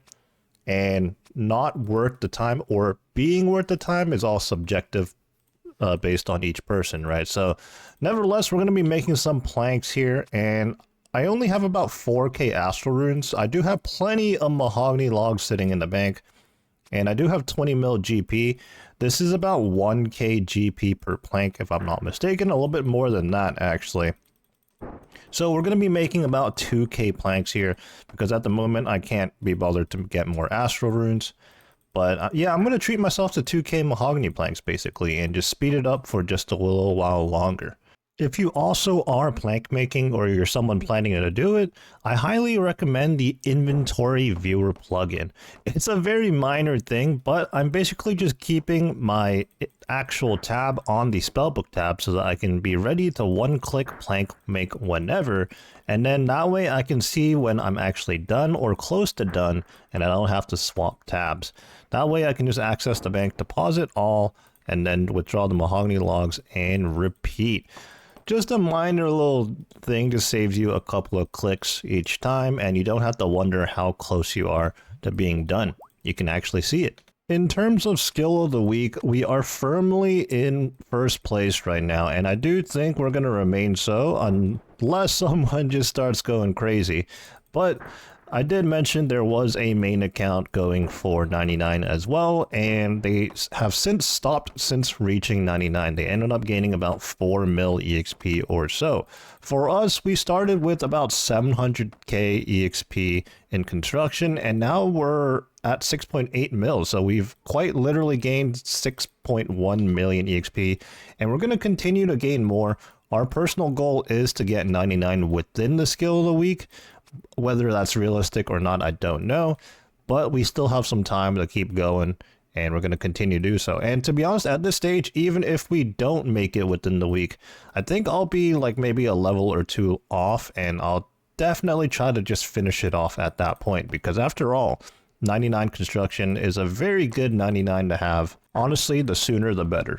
Now, there have been other participants, and they've been going pretty hard as well, but I will say, honestly, for my situation, while I am an Ironman, I'm a group Ironman, and I've had, you know, all these planks banked. And in fact, right now, while I'm doing construction actively, I'm actually getting more planks for better EXP rates at the same time. Also, I've had 99 construction banks since the beginning, so yeah, you know, no worries about running out of planks on my end.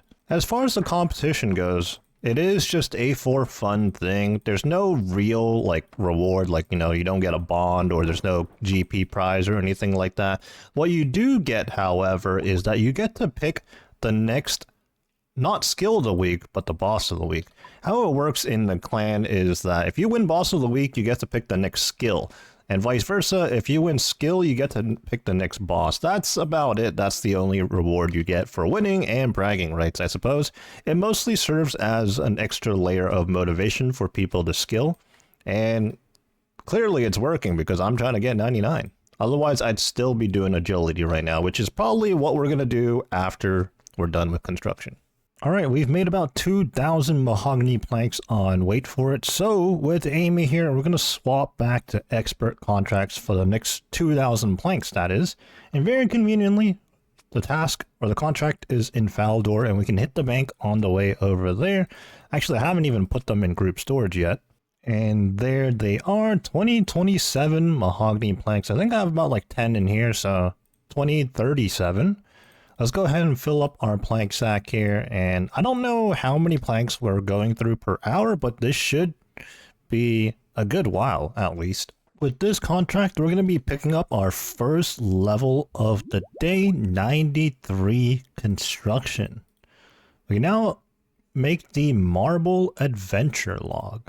We might be expecting another fletching level shortly. Well, shortly, but in a good couple hours. We're going to hit 80 fletching ideally. Now, 94 construction, that's going to be a bit of a stretch to get today. Although we are now working with mahogany planks, so the EXP is much better. It could be possible. Let's just see what happens. Checking in with wait for it, and another little switch up here. We're going to be crafting some astral runes for a little bit, and that's because we're going to go back to plank making more mahogany planks. As soon as I have some astral runes, I pretty much burned through all of my remaining astral runes because each cast of plank make costs 2 astral runes. So I'm just going to go ahead and make these, and then once I have a fairly decent stack, I'm going to go back to plank making. I decided that this was worth the effort and the GP just to speed it up, as the construction grind, as weird as it sounds, it's been a while now, and you know, I figured I'm not really going to have much use for the GP otherwise, so I might as well speed up this grind.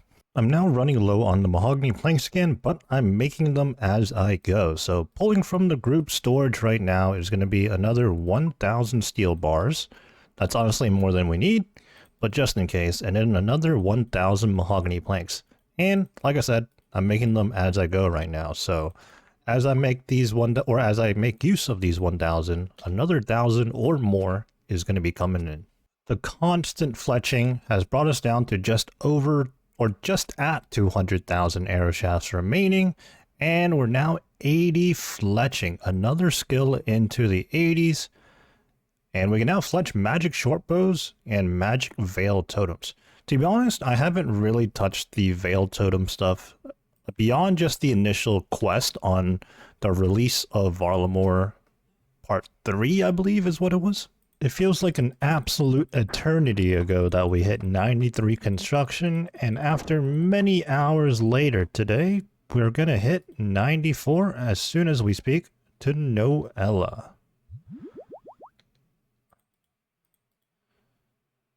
Couple of unlocks. We can make a Hellhound in our POH. Interesting. So I've done some really rough calculations, and from this point on, at around 8 million EXP and 5 million to go, if we did teak contracts exclusively from this point on, it would take another 35 hours. However, if we were doing exclusively mahogany contracts, there would be a 10-hour time save, bringing it down to about 24 to 25 hours remaining until we hit 99. So with that said, I'm going to continue trying to make as many mahogany planks as I can afford, short of just, leaving myself with completely zero GP.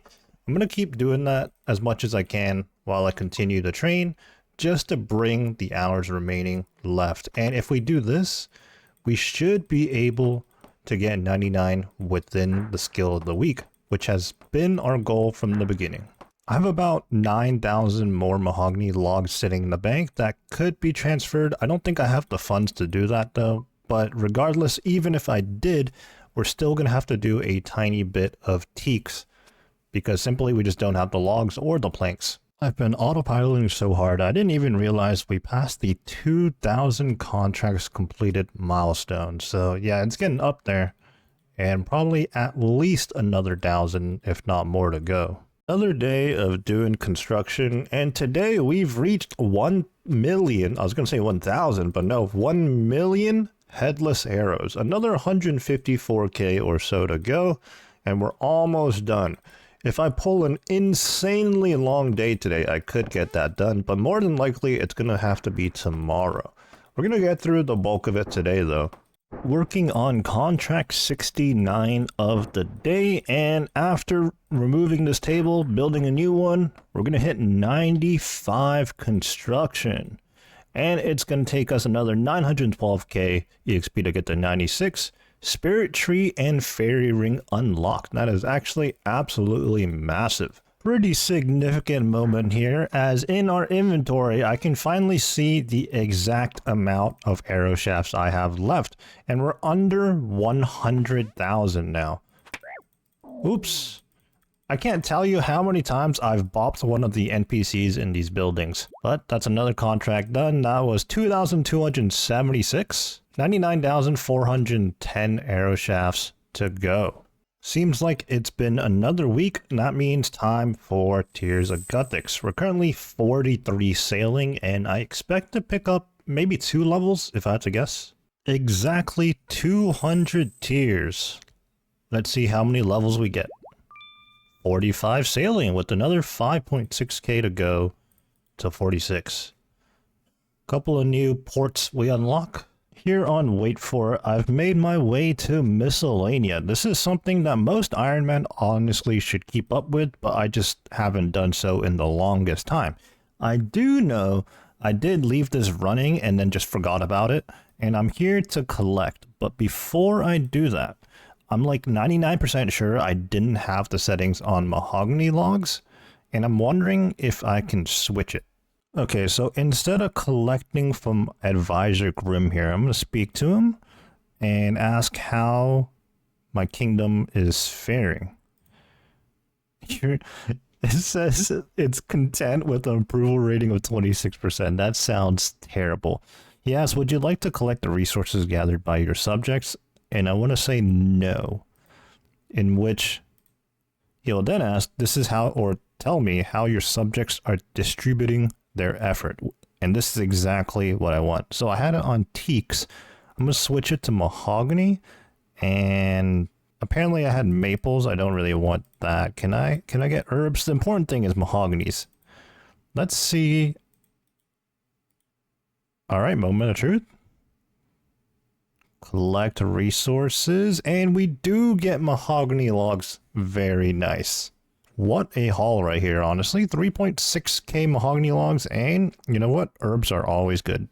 So with another 3.6k mahogany logs to convert into planks, I'm definitely going to need more astral runes, which is why I was decked out in my Guardians of the Rift outfit there.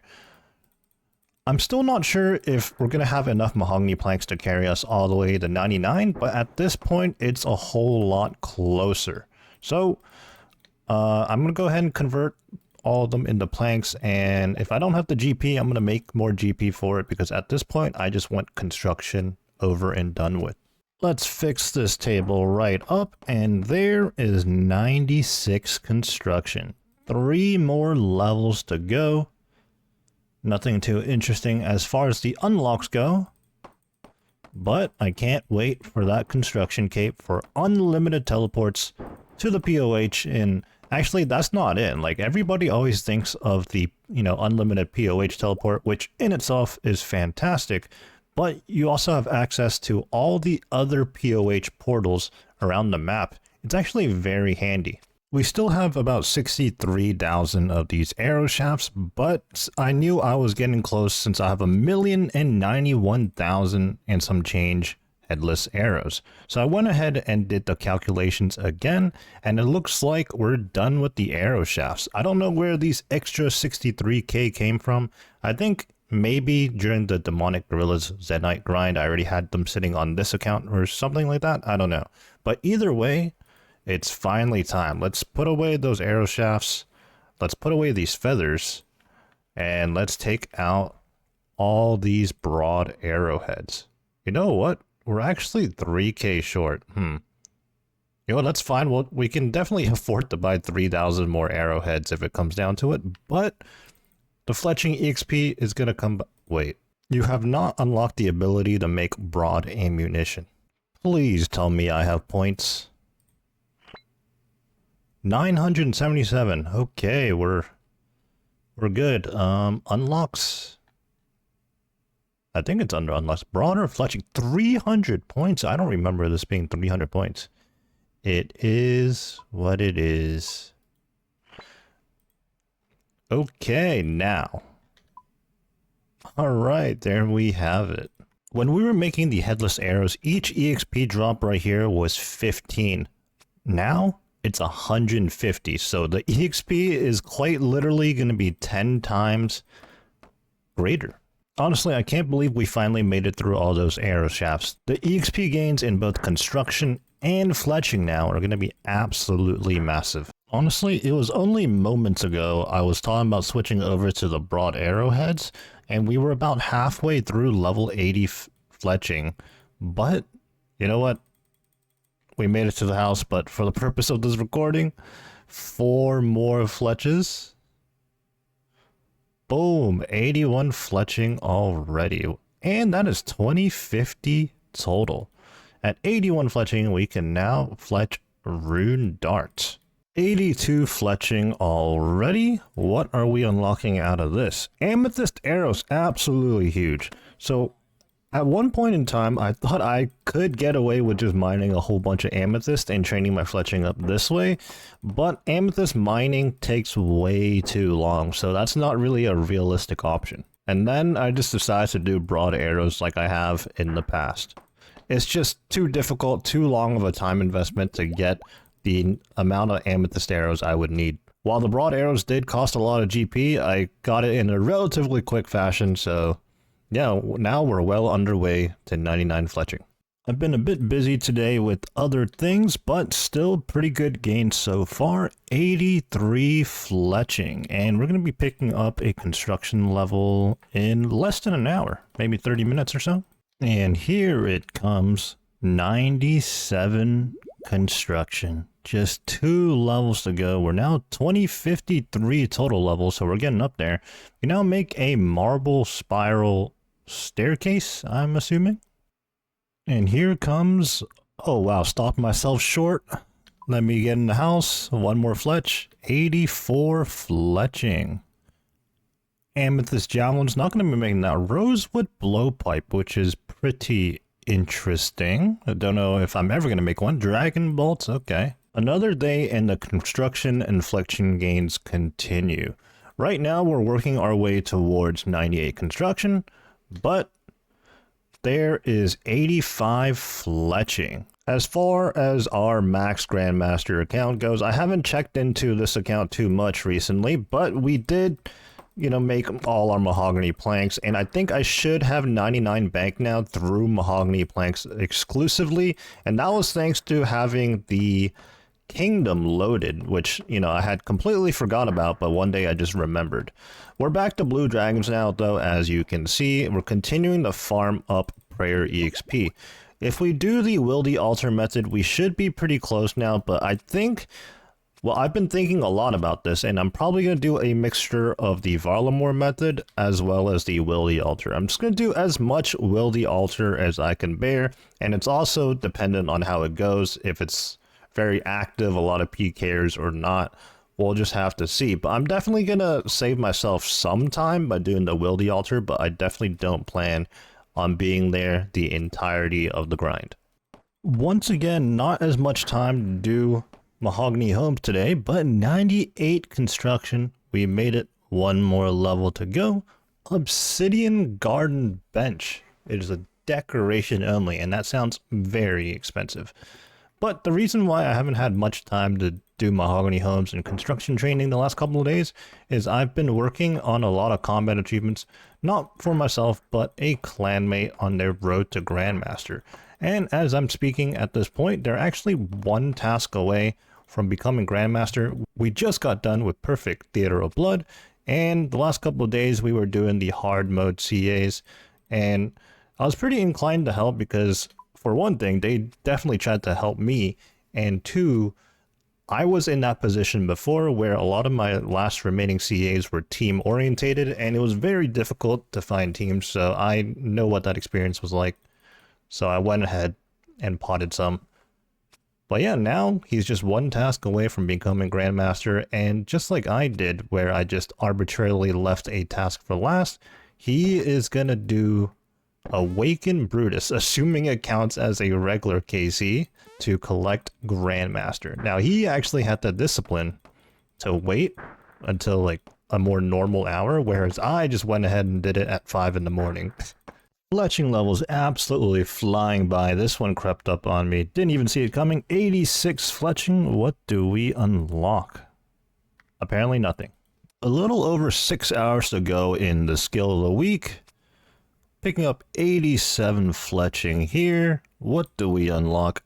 The ability to make magic shields. With just 6 hours to go, we are now 610k EXP away from 99 construction. We should be able to reach it in time.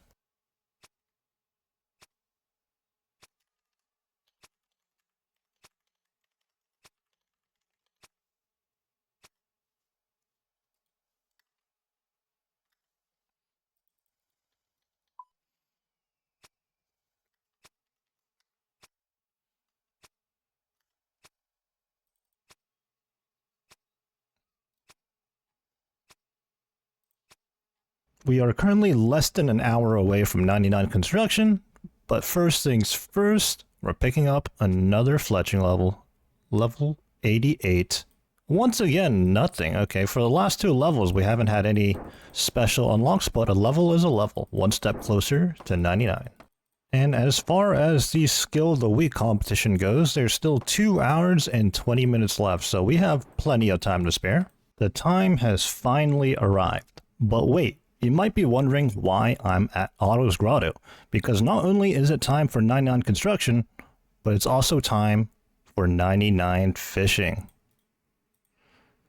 There we go, and then let's quickly head over to Falador to get our last contract in for 99 construction.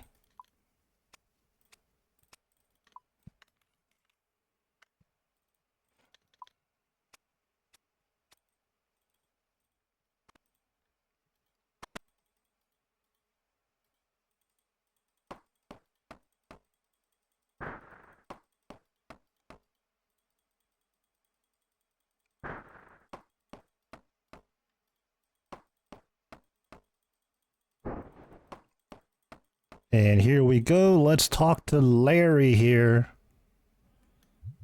And boom, 99 construction. Skill of the week. 2 99s. I was so ready to get back to the RD rooftop as I was previously doing before skill of the week. But then I made the realization I should probably go pick up the capes.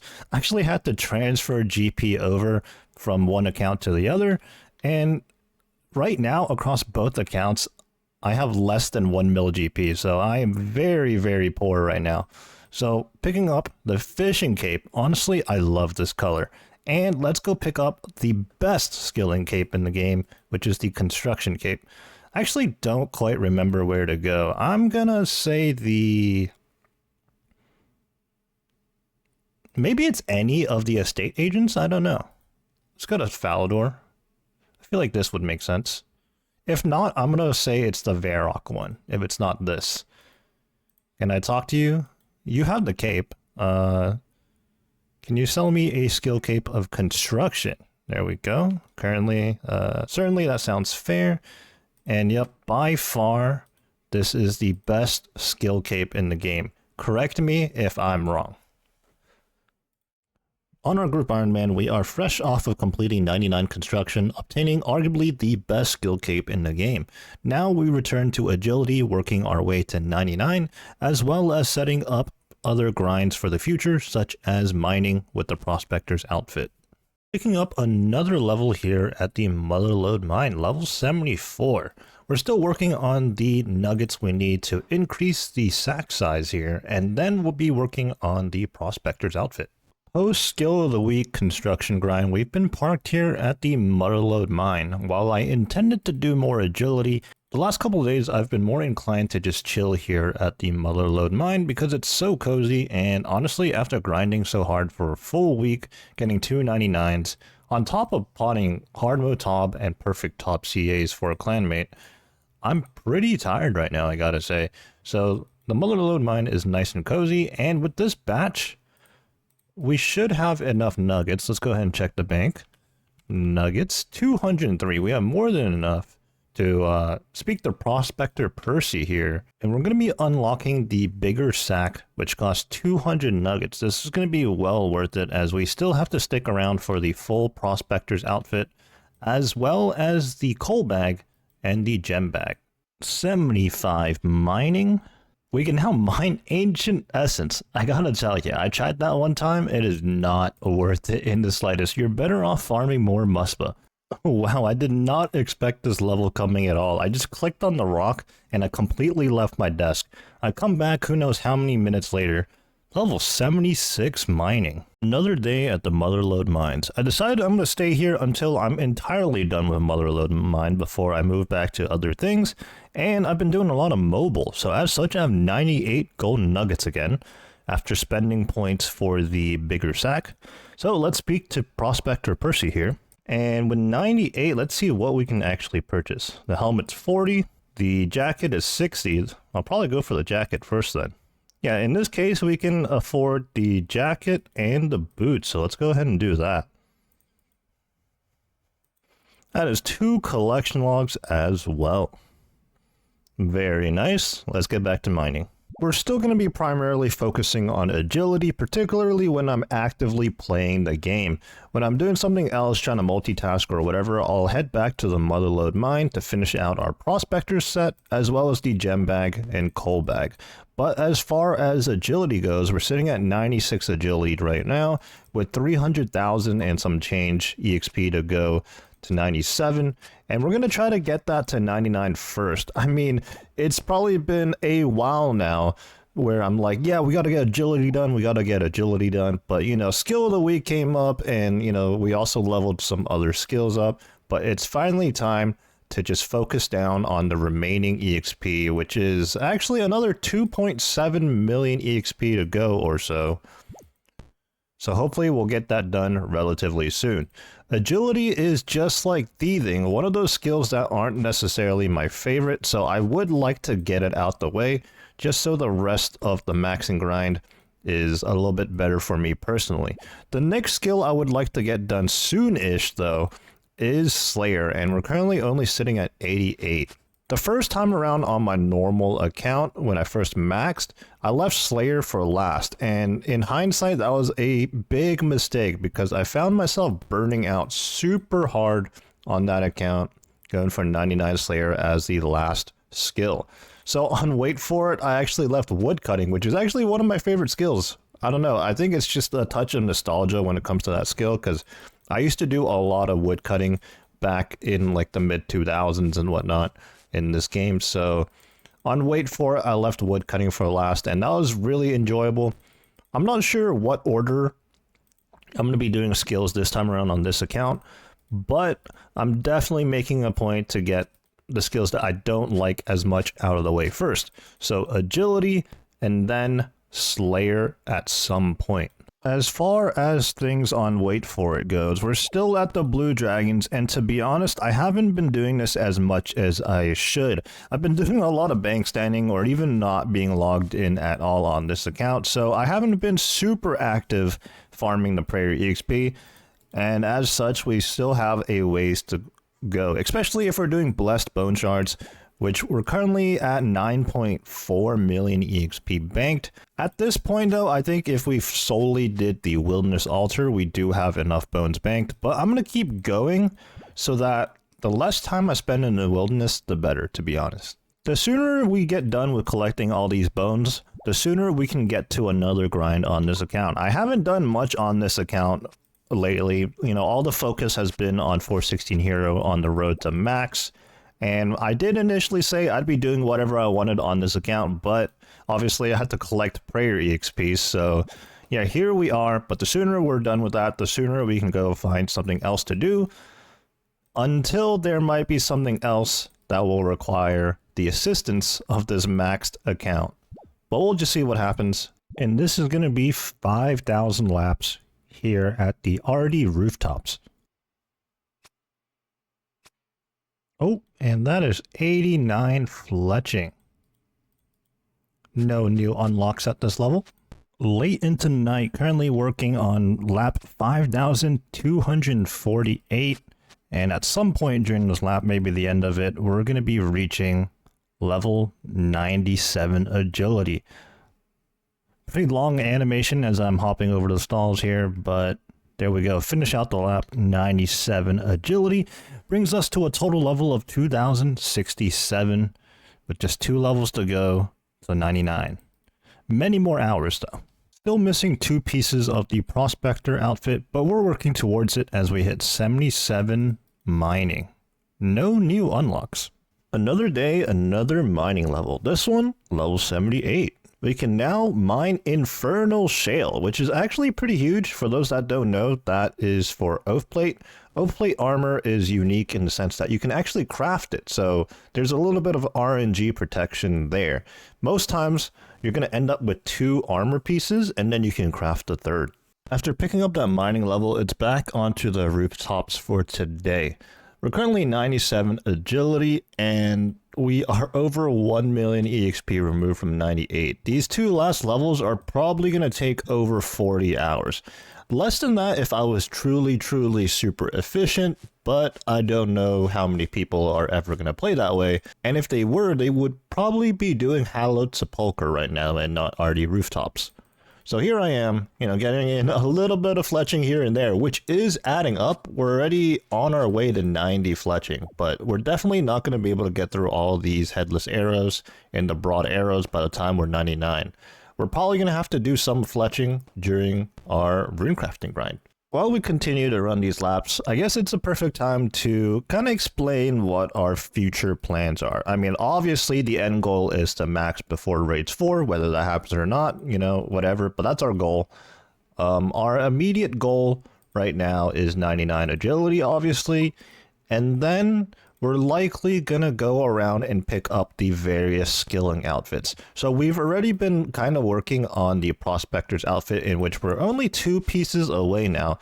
Actually 10 nuggets, in fact. I currently have 80 nuggets in the bank, and the legs and the helmet combined are gonna cost me another 90 nuggets. We still will have to pick up the coal bag and the gem bag there though, so still a bit more motherlode mining to go.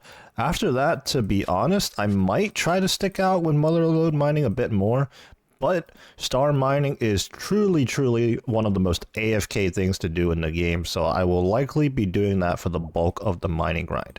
But I won't be doing that immediately. Upon completion of the motherlode mine, green logging it, we're also going to be getting the Guardians of the Rift outfit, and ideally getting the 77 runecrafting along the way.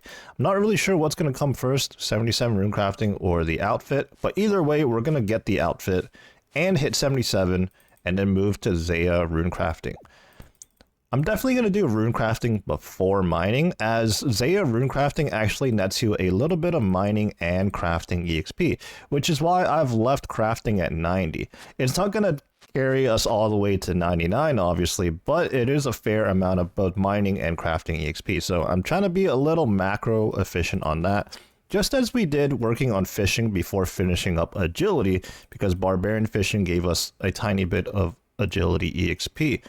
Another outfit that we're going to look to get is the forestry outfit or the lumberjack outfit. We're currently level 71 woodcutting, and more specifically, we're going to want the log basket from the forestry. What do you call it? Like, I guess forestry is like a subsection of woodcutting.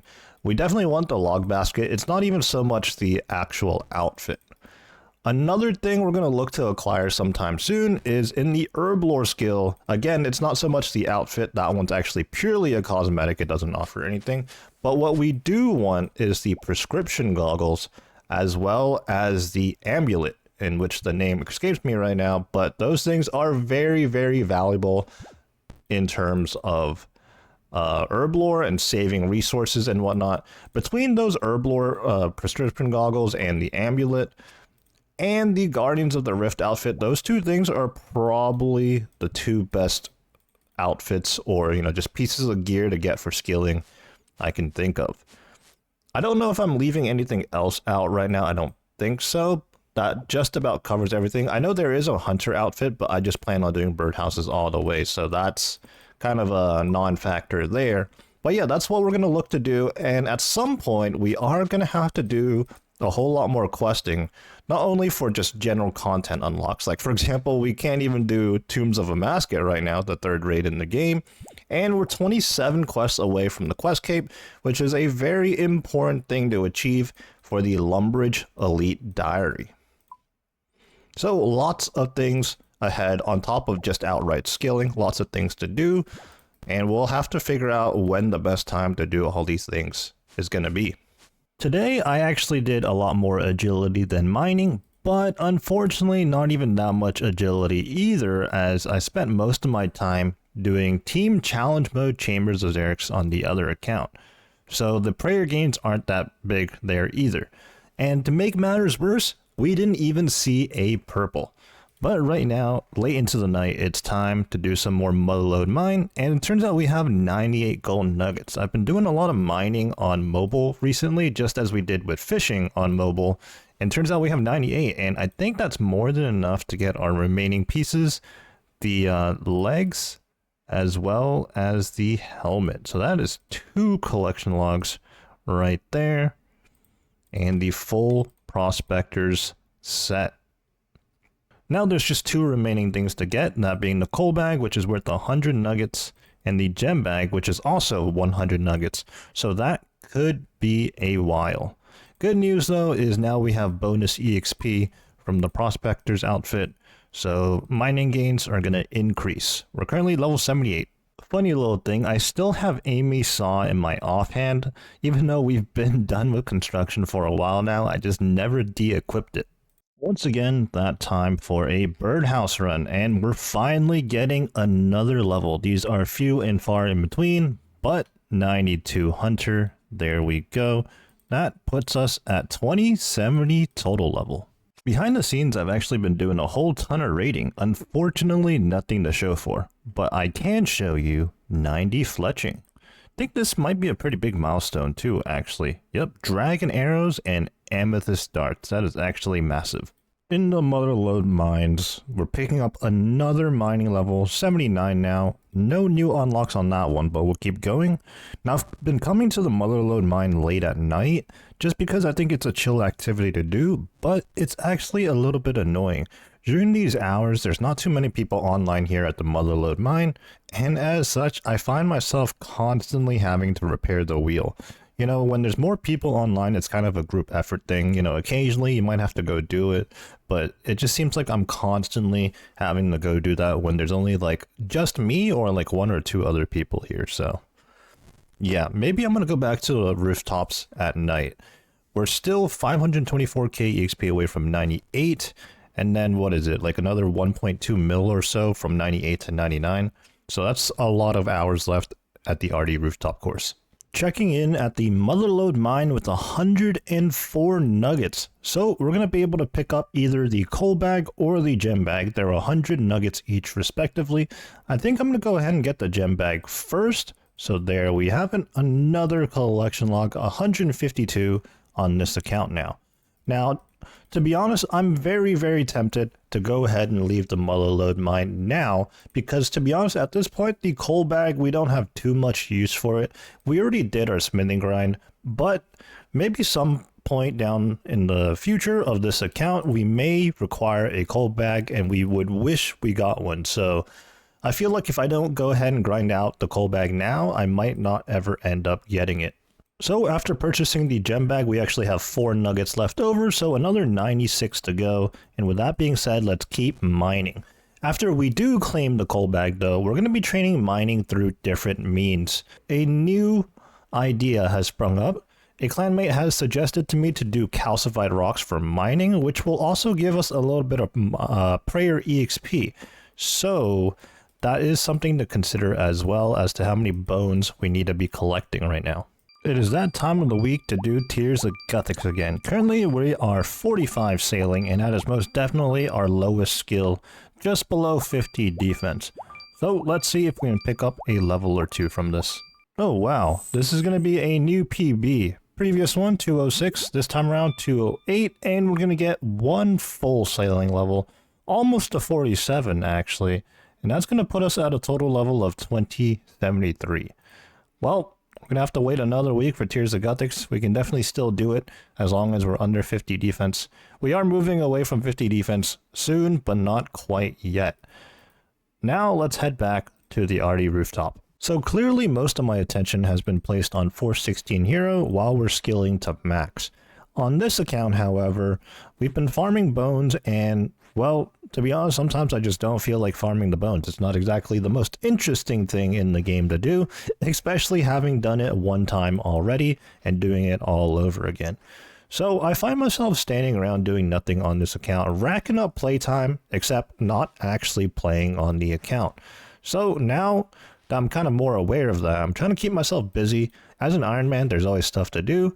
And I'm going to prep for herb lore in the future, or just herb lore in general. Not that I'm in short supply of brews right now, but I'm going to convert these nests, these birds' nests, into crush nests so that I can convert them into Saradomin brews. It's going to be good it's going to be good herb lore EXP for 416 Hero, and it's going to be a good resupply of potions in general, and just keeps this account doing something rather than nothing. Over on 416 Hero, I know my initial goals were to get to 99 agility as soon as possible, and that's actually still happening, but ever since I moved over to the Motherlode mine to start, doing the collection logs over there, it's very, very tempting to just sit in there permanently and not do anything else. But I'm trying to make the most of these agility laps right now, and we're actually very close to 98. I mean, just one more level to go, we're almost there. Let's just ignore the fact that 98 to 99 is like 1.2 mil EXP or something like that. Ooh, a genie. We're going to go ahead and put this EXP lamp into Slayer as we've always done. And let's keep going. As far as fletching goes, well, you can take a look at my inventory. We got another 737,000 headless arrows to get through. And safe to say, we're not going to get done with it in the midst of this agility grind. And speaking of the agility grind, we're currently working on lap 6,500. I think it's been a while since I updated you guys on the lap count, but very conveniently enough, we're ending off on a nice clean number to reach the milestone of level 98 agility. There we have it. One more level to go, and we're now at a total level of 2074. When we officially began the maxing journey on this account, I didn't really have a clear-cut plan. And certainly doing one skill at a time wasn't really in the cards or on my mind specifically, but it kind of worked out that way with a lot of the skills. Before we decided to max, I was just AFK cooking away to 99. We also worked on 99 thieving, as it was also just like a second account background activity that was really easy to do by means of Varamore thieving. And then construction, we jumped from 70 to 99 because, well, it kind of just worked out that way with skill of the week and it being a very quick skill. And smithing, okay, we did kind of go out of our way for that. We easily could have stopped at 91 before we began our agility grind, but we just went all the way to 99. I'm saying this because, well, I never had any intentions of doing one skill at a time. And another thing I said before is that the important thing, or one of the important things on the road to max, is just always to be doing something. So with that said, I think from this point on, it's going to be a little more sporadic. Hard to say. I might just end up doing another skill all the way to 99 again. Prayer, as we know, we've been working on. We could easily jump to 99 as long as I have all of that banked. And it's similar to construction where it's going to be incredibly quick. But the remaining skills here, sailing, wood cutting, mining, even the combat stats like attack and defense, in combination with Slayer, just all these other skills, I think it's going to be a little bit more sporadic. Managed about 330k agility EXP today, so had to do some mining as well. We hit 80 mining, and that is going to unlock, what does that give us actually? Oh, of course, the shooting stars. We can now do the T8 stars. And that also puts us at 2075 total. Nice little milestone there. It seems a bit random that I'm doing an herb and limpwort route run right now, but I've been doing a fair bit of chambers, and this is an update from quite some time ago now, but they changed the drop table on the Chambers of Xerix drop table from solely herbs to herbs and seeds. And honestly, I think it's more seeds than herbs these days, so kind of makes you go on a farm run. I suppose that's a good thing, actually. Another day on the RD rooftop courses, hopefully only a few more days, because by now we are 955,000 EXP away from 99. Now currently I'm playing from seemingly the International Space Station with the top-down view like this, and I don't do this often. Honestly, it's a little bit strange, but whenever I'm playing on multiple accounts, it's actually a little bit easier to play like this while playing on the other account. I can just easily click, I don't know. 91 fletching. To nobody's surprise, I'm still at the RD rooftops right now, and we got another 639k EXP remaining till 99. And in terms of mining, we are still at the Motherlode mine, or we need to go back anyways for the coal bag. I think we need another 30 or so gold nuggets, and then we'll be mining elsewhere, probably calcified rocks as I discussed earlier.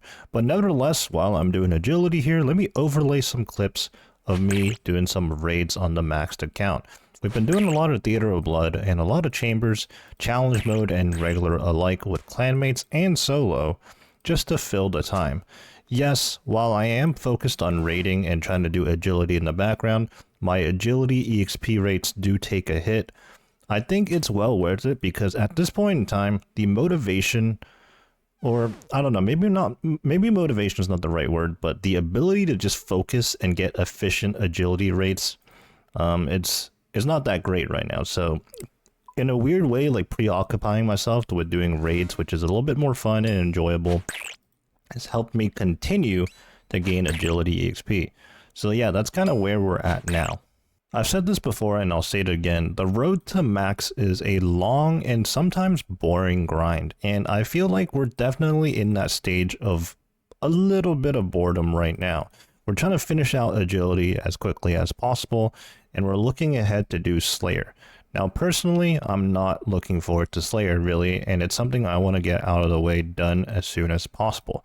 I feel like when it comes to the skill Slayer, there's two types of people. The people that absolutely love the skill and quite frankly they spend all day every day doing Slayer, and then there's the exact opposite where they're just not so much of a fan of Slayer, and I fall into that second group of people. Not a huge fan of Slayer, but I am looking to get it done, get to 99. And safe to say, you know, with us struggling to get to the finish line on agility right now and then looking to do Slayer next, it's going to be a bit of a rough stretch, I think. Another day and we just have 11 more nuggets to acquire here at the Motherlode mine before we can acquire the coal bag and be done with Motherlode mine completely. So I really can't wait for that. And in terms of agility, well, the finish line is in sight, although still a ways away, naturally because agility is quite slow. But we're nearing the finish line for both our goals here, so I'm pretty happy about that. We're clearing out the sack for, I think, one final time, because let's go ahead and check the bank here. Let's search for some gold nuggets. We have 101, and if we trade Prospector Percy here, the last remaining thing we need out of this nugget shop is the coal bag. And there we have it. That is our 153rd collection log.